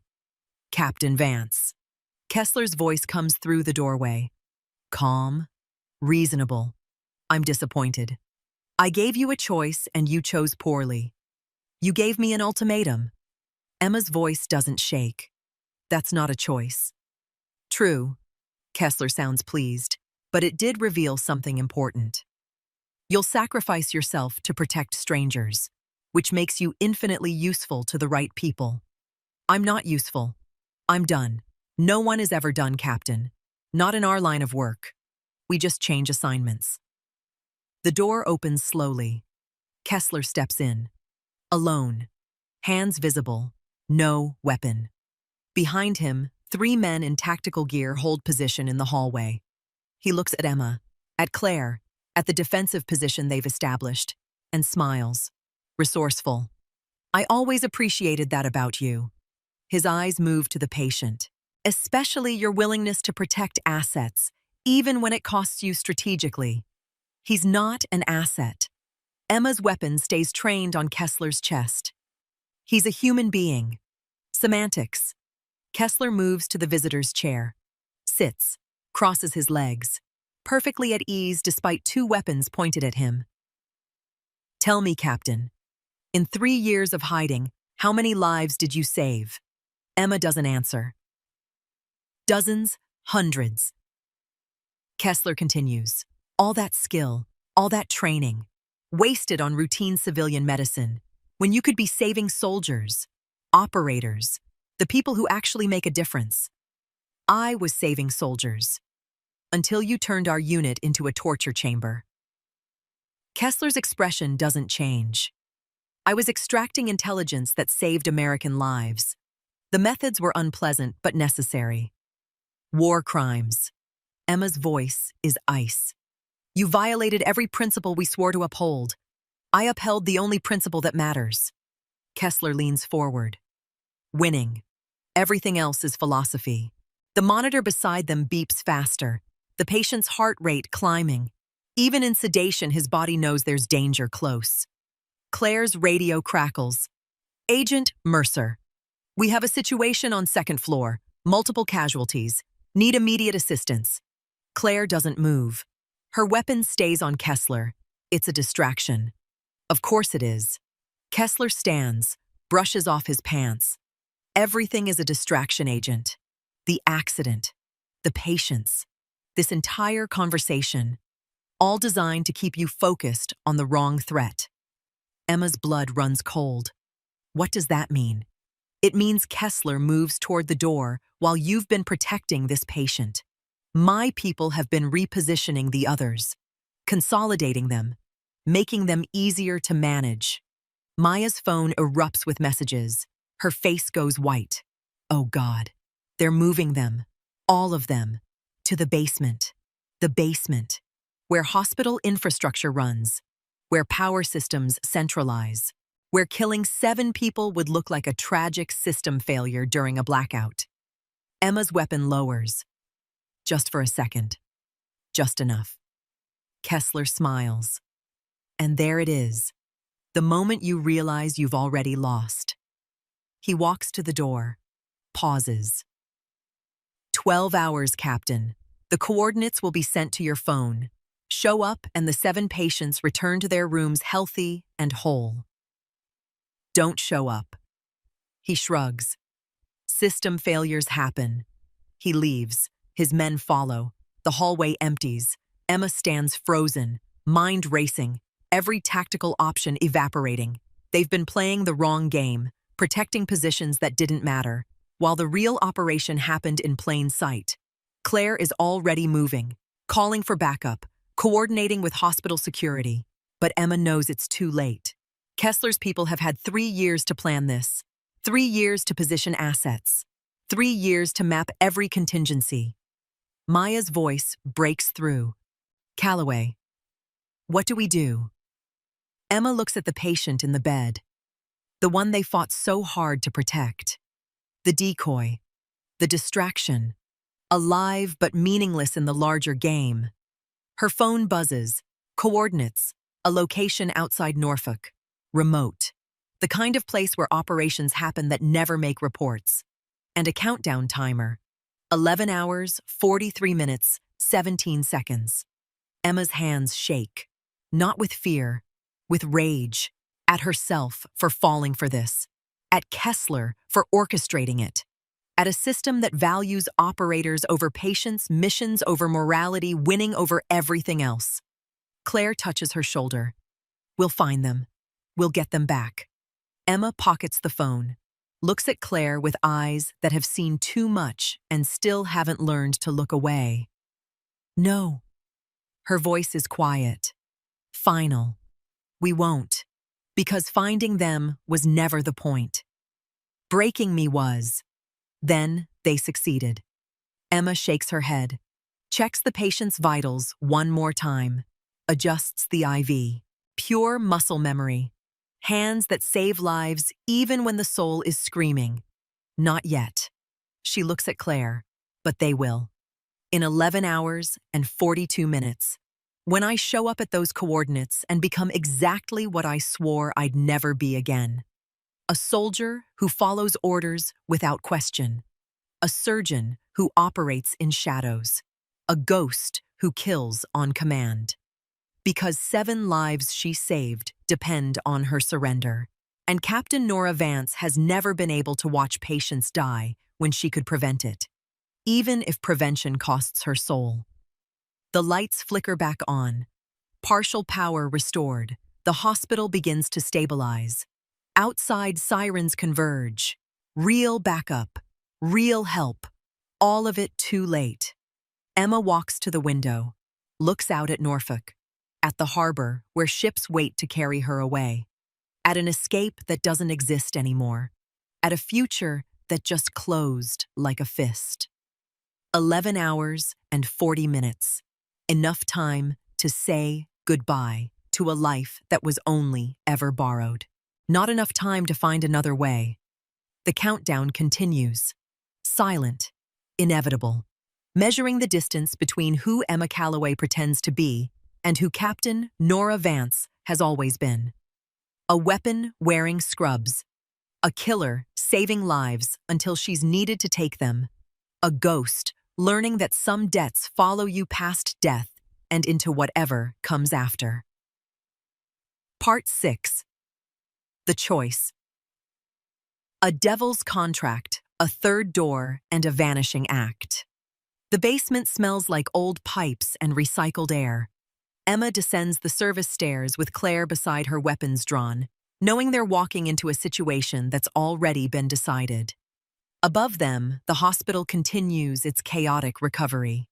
Below, in the infrastructure bowels where maintenance crews work, and patients never go 7 lives wait in whatever configuration Kessler's people have arranged.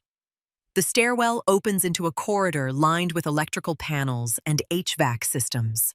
The fluorescent lights buzz with the irregular rhythm of backup power struggling to sustain the building. Emma's footsteps echo on concrete, each one counting down the 11 hours she has left. A figure waits at the far end. Not Kessler, not his tactical team. Evelyn Price stands beside a door marked Authorized Personnel Only.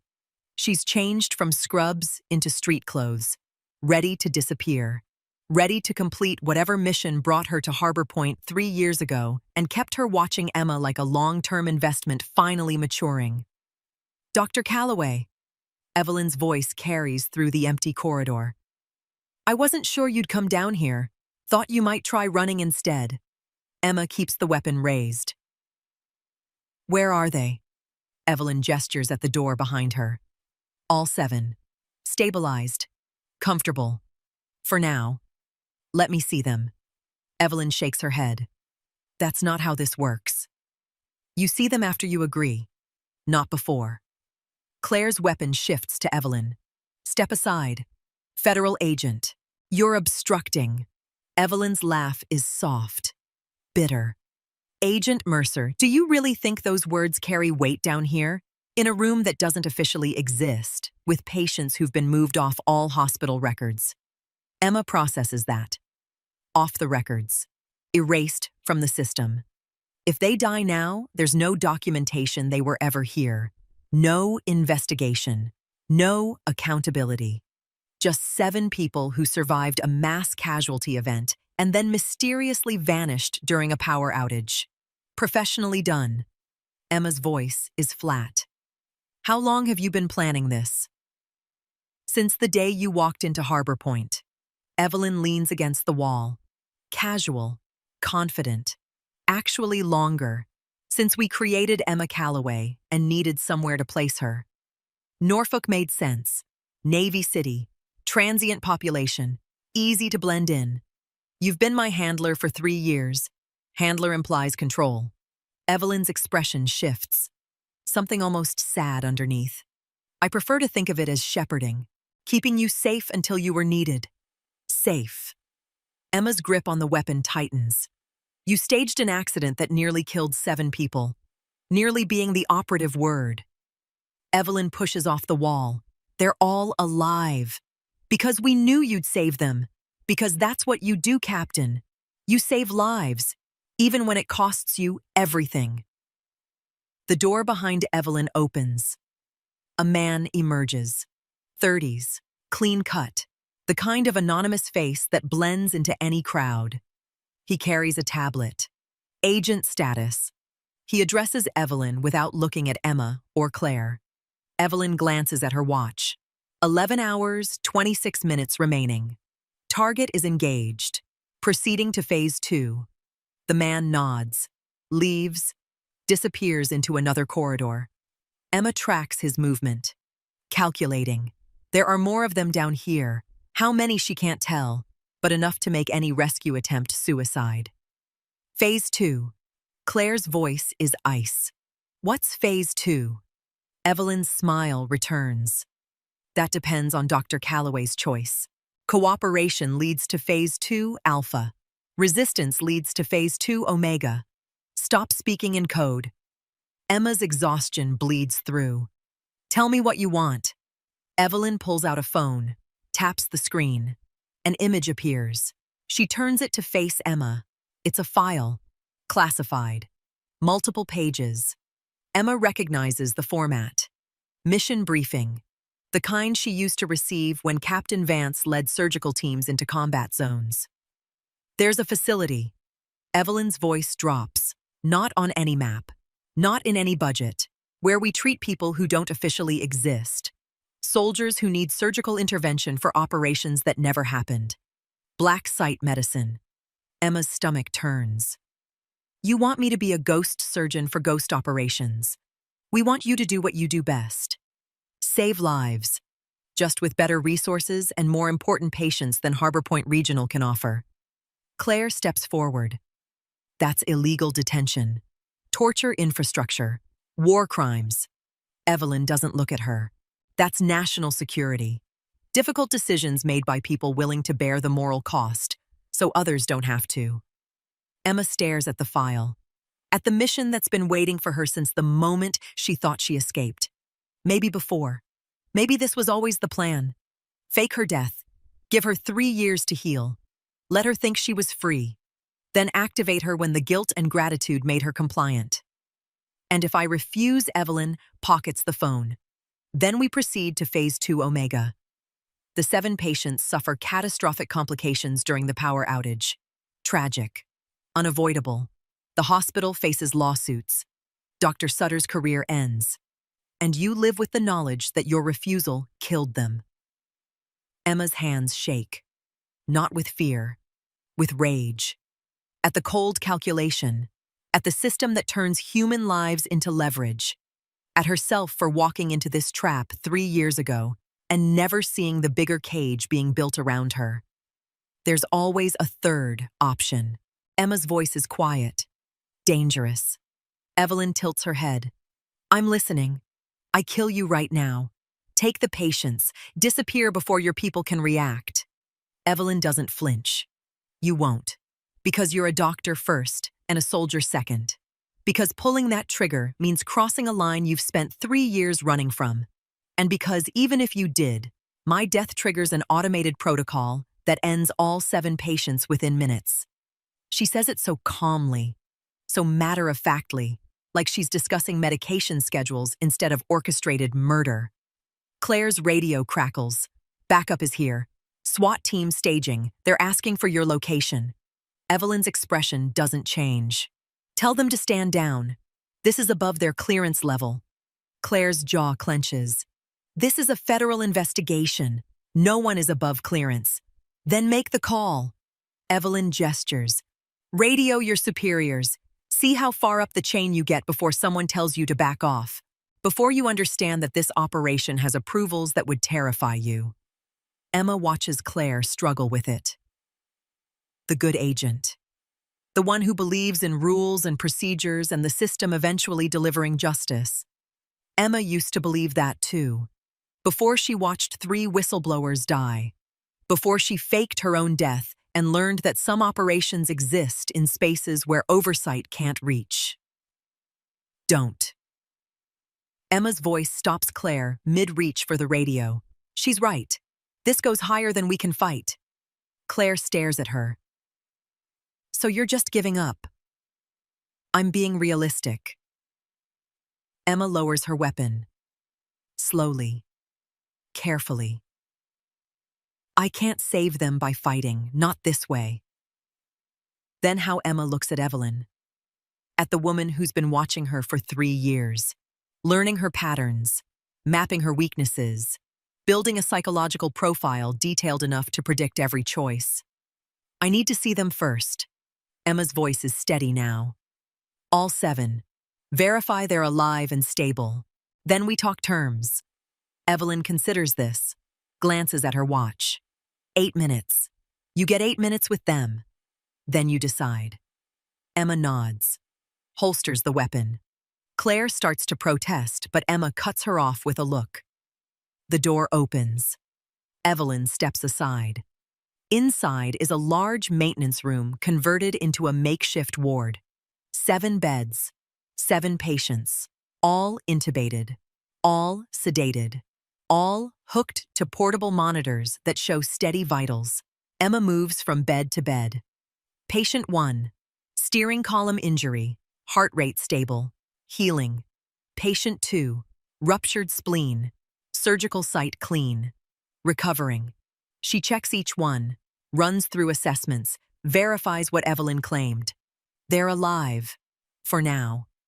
At the 7th bed, Emma stops. The drunk driver, the man who caused all this. His monitor shows the same steady rhythm as the others. Life persisting despite deserving death. Or maybe because life doesn't care about deserving. Satisfied, Evelyn stands in the doorway. Emma looks at the 7 beds. At the miracles she performed. At lives saved that became weapons used against her. She thinks about the choice ahead.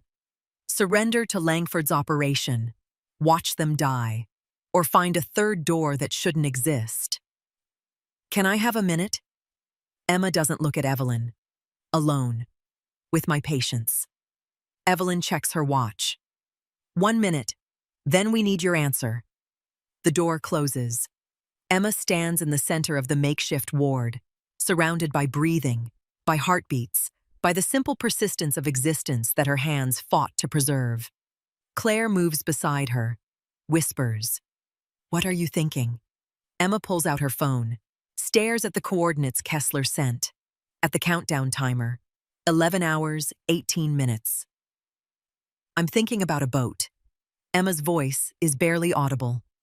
"In Norfolk Harbor, captain named Marcus Reeves. He runs medical supplies to conflict zones. Doesn't ask questions if you have skills he needs. You're talking about running. I'm talking about choosing my own cage." Emma pockets the phone. "Langford wants me to save lives on his terms. In his facility. For his operations. Under his control. And the boat lets me save lives on my terms. In places where people are dying because they can't afford doctors. Where governments don't reach. Where no one can leverage patients against me because there's no infrastructure to leverage. That's still running." Emma's smile is sad. "Yeah, but I get to choose what I'm running toward instead of what I'm running from." The door opens. Evelyn steps in. "Time's up, Captain. What's your answer?" Emma looks at the 7 patients one more time. At lives she saved that will be used as weapons no matter what she chooses. At a moral calculus that has no right answer. "I need to make a call first." Emma pulls out her phone. "To Dr. Sutter. Make sure the hospital is prepared for patient transfers." Evelyn's eyes narrow. "That's not necessary. They'll be returned to their rooms once you agree." "I know." Emma starts dialing. "But I want it documented. 7 patients transferred back to ICU care. Full records. Names. Faces. Witnesses who know they existed. Clever." Evelyn's voice carries grudging respect. "Create a paper trail so we can't quietly disappear them later." Emma hits send. The phone rings. Sutter answers immediately. "Dr. Calloway." "Where are you?" His voice is strained. "FBI is tearing apart my hospital looking for you. I need you to do something." Emma's voice is calm, clear. "In approximately 10 hours, 7 patients will be transferred back to ICU from basement maintenance. I need full documentation, photographs, witnesses, everything that proves they were alive and well." Silence on the line. Then Emma, "What's happening?" "Just promise me." Emma's voice cracks, just slightly. "Promise me you'll document everything." "I promise." Sutter's voice is thick. "Whatever you're doing, be careful."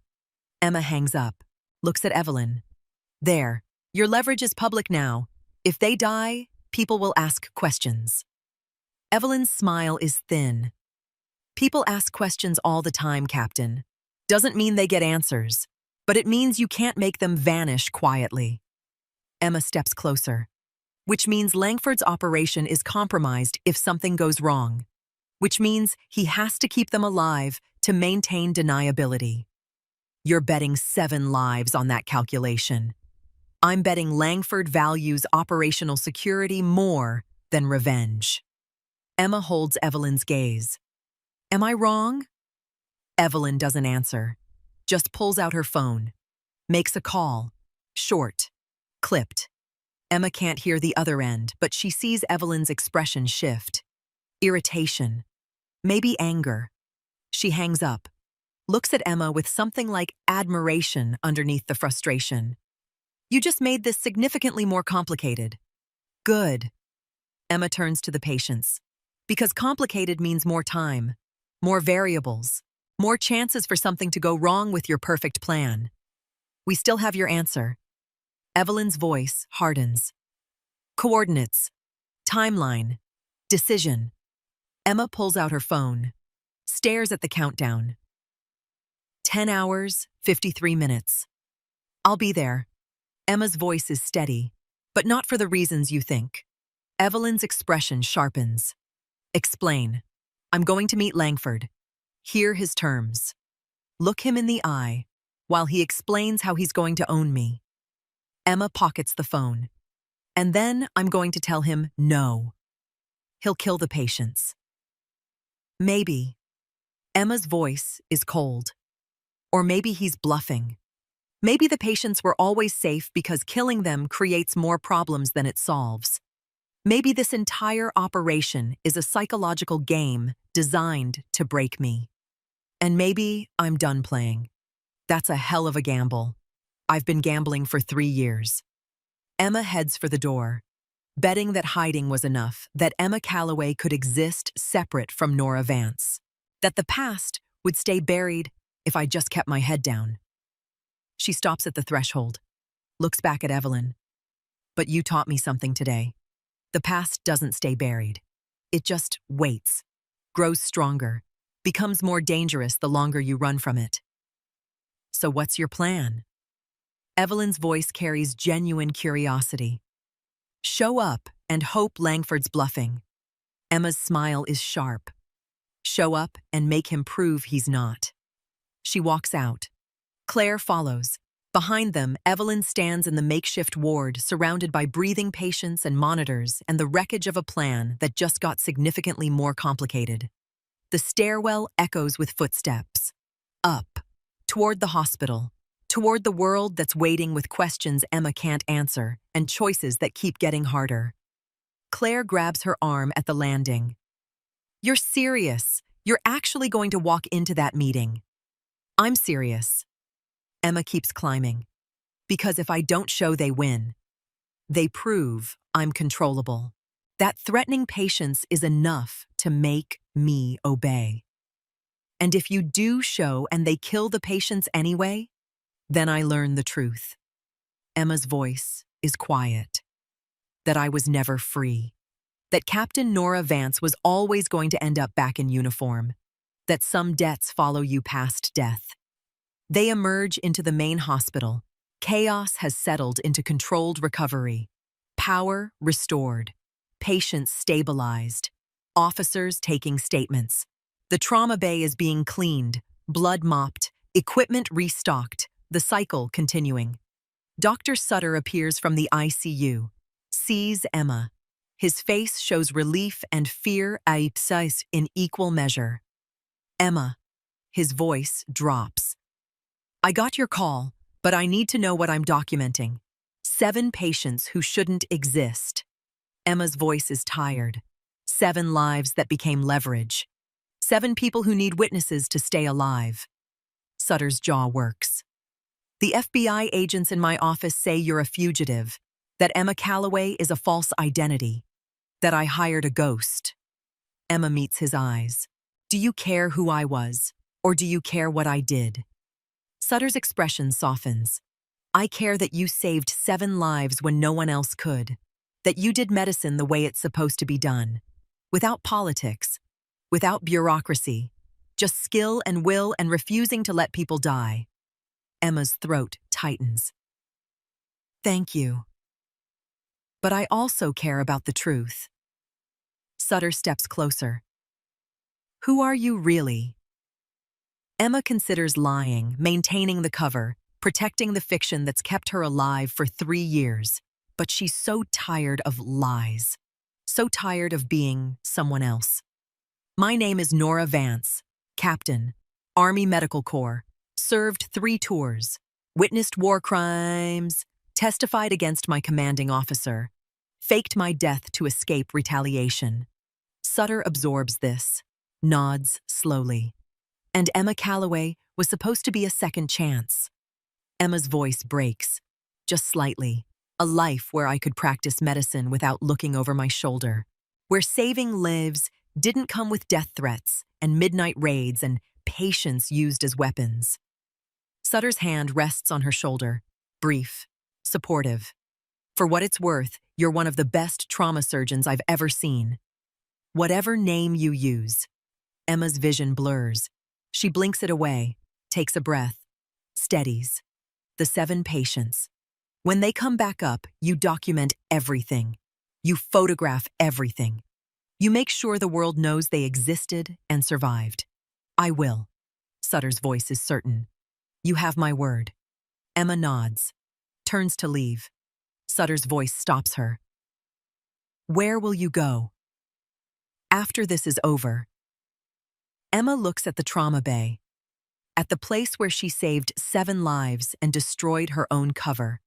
At the last hospital that will ever hire Emma Calloway. Somewhere I'm needed. Her voice is soft. Somewhere governments don't reach. Where the only thing that matters is whether you can stop bleeding. Sutter understands. Doesn't ask for more. Just nods. Good luck, Captain. Emma walks away. Through corridors that smell like antiseptic and hope. Past nurses who don't know they just worked beside a ghost. Past patients who don't know their surgeon is already vanishing. In the parking lot, Claire catches up, breathing hard. Emma, we need to coordinate. Protection detail. Safe house. You can't just walk into Langford's meeting alone. I'm not walking in alone. Emma heads for her car. I'm walking in with the one thing Langford can't control. What's that? The truth. Emma opens the door. That I'd rather die free than live owned, that no threat is big enough to make me torture, that Captain Nora Vance might have faked her death once, but she didn't stop being a soldier. Claire stares at her. You're going to get yourself killed. Maybe. Emma slides into the driver's seat. Or maybe Langford realizes that a doctor who can't be controlled isn't worth the resources to break.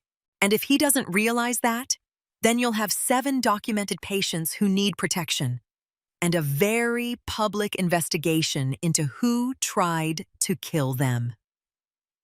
Emma starts the engine. Either way, the leverage breaks. She drives. Away from Harbor Point. Away from the hospital where Emma Calloway died the same way Nora Vance did. Burned in public. Resurrected in private. Ready to be used. Except this time, she's choosing the terms. The coordinates lead to an industrial park outside Norfolk. Abandoned warehouses, overgrown lots, the kind of place where operations happen that leave no witnesses. Emma parks, checks the countdown. 47 minutes, her phone rings. Unknown number. She answers. Captain Vance. Director Langford's voice is smooth, cultured. The voice of a man who orders terrible things in pleasant tones. I'm pleased you decided to attend our meeting. I haven't decided anything yet. Emma's voice is flat. I'm here to listen, not to agree. Fair enough. Langford sounds amused. Building 12. Second floor. Come alone. The line goes dead. Emma sits in the car, watching the building, looking for movement. For signs of the trap she knows is there. She sees nothing, which means it's professional, which means Langford's people are very good. She gets out, walks to Building 12. The door stands open, unlocked, waiting. Inside smells like rust and old concrete. Stairs lead up. She climbs, each step measured, counting, creating a mental map of exits that probably won't matter. The second floor opens into a large space, once a factory floor, now empty except for a single table, 2 chairs, and a man standing at the window. Director Langford turns. Early 60s, gray hair, expensive suit that somehow doesn't look out of place in an abandoned building. He smiles like they're meeting for coffee instead of extortion. Captain Vance, a pleasure to finally meet you in person. He gestures to a chair. Please, sit. Emma remains standing. Say what you need to say. Langford's smile doesn't fade. Direct. I appreciate that. He moves to the table, opens a folder. Your file makes for fascinating reading. Decorated officer. Exceptional surgeon. Principled to the point of self-destruction. I reported war crimes. Emma's voice is ice. That's not self-destruction. That's duty. To some. Langford's tone shifts. To others, it's naivety. The belief that wars can be fought cleanly, that national security allows for moral purity. The Geneva Conventions aren't moral purity. They're basic humanity. Humanity is a luxury. Langford closes the folder. One we can't always afford when fighting enemies who don't share our constraints. Emma's hands curl into fists. I've heard this speech before. From Kessler, right before he started torturing prisoners in a field hospital. And thanks to you, Kessler went to prison. Langford's voice hardens. A decorated general. Years of experience. Networks of intelligence. All lost because you couldn't stomach difficult decisions. He tortured people. Emma's voice rises. He violated every oath we took. He saved American lives. Langford leans on the table. Information from his interrogations prevented attacks, protected soldiers, kept operations running when conventional intelligence failed, by destroying our moral authority, by becoming the monsters we claim to fight. Langford straightens, regards her with something like pity. You still believe in moral authority, after 3 years of hiding, after watching 7 people nearly die this morning, after everything you've seen. I believe in lines we shouldn't cross. Emma's voice is quiet. Absolute. And people who cross them aren't heroes. They're criminals wearing flags. The room goes silent. Langford studies her, reading, assessing, making calculations Emma can't see. I brought you here to make an offer. His voice is neutral now. Work for us. Use your skills in facilities that need them. Save lives that matter. Lives that matter. Emma's laugh is hollow. You mean operators who torture, soldiers who commit war crimes, people like Kessler, people who make hard choices so civilians can sleep safely. Langford's tone sharpens. Yes. No. The word lands flat. Final. Langford's expression doesn't change. Then the 7 patients die. Unfortunate accidents. System failures. The investigation goes nowhere. Maybe. Emma steps closer to the table. Or maybe you're bluffing. Maybe killing them creates more problems than it solves. Maybe this entire operation was psychological warfare designed to break me. And maybe I'm calling your bluff. Langford's eyes narrow. That's a dangerous gamble. I'm a dangerous woman. Emma's voice is steel. You spent 3 years tracking me, creating files, building psychological profiles. You know what I'm capable of. You know I don't break easy, which is exactly why we need you. No. Emma shakes her head. You need someone you can control, someone leverage works on, someone who'll follow orders without question. She leans on the table, meets his eyes. But I'm not that person anymore. Captain Vance died 3 years ago. Emma Calloway died this morning. And whoever's standing here now doesn't answer to you. Langford's jaw tightens. The patients will die. Then you prove you were never interested in my skills, just my obedience. Emma straightens. And you lose the best combat surgeon you'll never have. She turns to leave. Where will you go? Langford's voice stops her. Every hospital will flag your credentials. Every border will have your photo. You can't practice medicine anywhere. We don't allow. Emma looks back, smiles, sad, knowing, wrong. There are places you don't reach, conflict zones, refugee camps, disaster areas where the only credential that matters is whether you can stop bleeding. That's not medicine. That's survival surgery. That's medicine without ownership. Emma heads for the stairs. Without leverage. Without someone holding patients hostage to ensure compliance. You'll be alone. Langford's voice follows her down. No support. No resources. No backup when things go wrong. Emma pauses at the landing, looks up at him. I've been alone for 3 years. Worked out fine. She descends, walks out. Into the parking lot where her car waits. Where Claire sits in an unmarked vehicle, radio in hand. Backup staged 3 blocks away. Emma drives past without stopping. Out of the industrial park. Toward Norfolk Harbor where ships wait. Where a captain named Marcus Reeves runs medical supplies to places governments ignore. Her phone rings. Sutter's voice.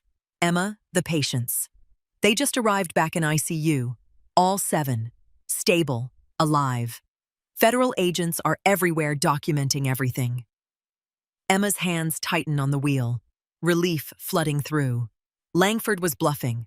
Or decided 7 public deaths weren't worth the exposure. Either way, the leverage broke. Thank you.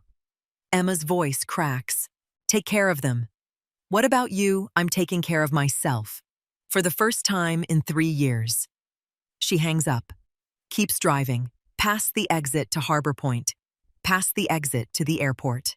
Toward the docks where civilian and military infrastructure blur. At Pier 17, a cargo ship named Mercy's Run sits low in the water. Medical supplies marked for refugee camps in East Africa, a crew of 4. And a captain who Emma met once years ago when both of them believed in serving people instead of systems. Captain Reeves stands on the gangway, older now, grayer, but his eyes still carry the clarity of someone who chose purpose over profit. Dr. Vance. His voice is rough, warm. Heard you might be looking for passage. Word travels. Emma climbs the gangway. Carries nothing but the scrubs she's wearing and the skills in her hands. You still practice medicine every day, just not for people who use it as a weapon. Reeves nods. Understands. We leave in 2 hours. Medical team is short-handed. Could use someone who knows combat surgery. Emma looks at the ship. At the horizon beyond. At a future that doesn't include federal handlers or false identities or patients held hostage. I know combat surgery. Her voice is quiet. And I'm done using it for governments. Then welcome aboard. Reeves extends his hand. We pay in room and board. And the satisfaction of saving people who actually need it. Emma shakes. Feels the calluses. The strength. The simple human connection of 2 people choosing the hard right over the easy wrong. That's more than enough. Epilogue. 4 months later. Makeshift surgical tent. Somewhere in South Sudan where borders blur and governments fight over lines on maps while people bleed. The canvas walls smell like dust and iodine. Generators hum. Kerosene lamps cast shadows. A child lies on the table. 8 years old. Shrapnel wounds from artillery that doesn't discriminate. Emma's hands move with the same precision they showed at Harbor Point, but lighter now. Freer. No federal agents watching. No directors demanding compliance. No patients used as leverage. Just a child who stepped on the wrong patch of ground and needs someone to care more about his life than the politics that endangered it. The surgery takes an hour. Clean. Successful. The child breathes steady. Local clinicians watch. Learn. Emma teaches as she works. Improvised techniques. Tools made from what's available. Medicine practiced without the infrastructure that makes it easy. This is harder than hospitals. Dangerous. Poorly resourced. The kind of work that won't make medical journals or earn commendations. But it's hers. Chosen. Free. Outside the tent, the horizon stretches empty. No helicopters coming, no operations in shadows, no ghosts wearing her face and demanding she become weapons. Emma washes her hands in a basin, looks at the sunset painting the sky copper and gold. Somewhere, Langford is still running operations. Kessler is still hunting leverage. The machinery of covert warfare continues, but it continues without her. A young local doctor approaches, shy, grateful. "You saved him. Thank you." Emma smiles. Small, real. "We saved him. You did the anesthesia. That matters as much." The doctor glows with the pride of someone learning their calling matters. Emma returns to the tent. More patients wait. Always more. Endless need in places where the powerful forget to look. Her phone hasn't rung in 4 months. No coordinates. No ultimatums. No countdown timers measuring the distance between submission and death. Maybe Langford decided she wasn't worth the resources. Maybe the 7 patients she saved created enough public exposure to make her disappear quietly impossible. Maybe ghosts are hardest to catch when they choose where to haunt. Emma doesn't know, doesn't care. She saves the next patient. And the next. Each one a choice. Each one proof that medicine can exist outside systems that demand ownership. The child wakes, sees her, smiles despite the pain. Emma touches his forehead. Gentle. "You're going to be fine." He doesn't speak English, but he understands. Some things translate past language. Nora Vance might be KIA. Emma Calloway might be burned. But the surgeon who moves through this tent with steady hands and tired eyes is finally exactly who she chooses to be. A ghost haunting the places others won't go. A doctor serving the patients others won't see. A woman who learned the hardest truth of all. Freedom isn't the absence of threats. It's the choice to live despite them. And some debts can only be paid by refusing to owe anyone anything ever again. The sun sets over South Sudan. The generators hum. Another day ends in a place without names on maps or leverage in databases. And Dr. Nora Vance saves one more life that matters simply because it exists. No flags, no badges, no clearances, just hands that heal. And a soul that finally belongs to no one but herself.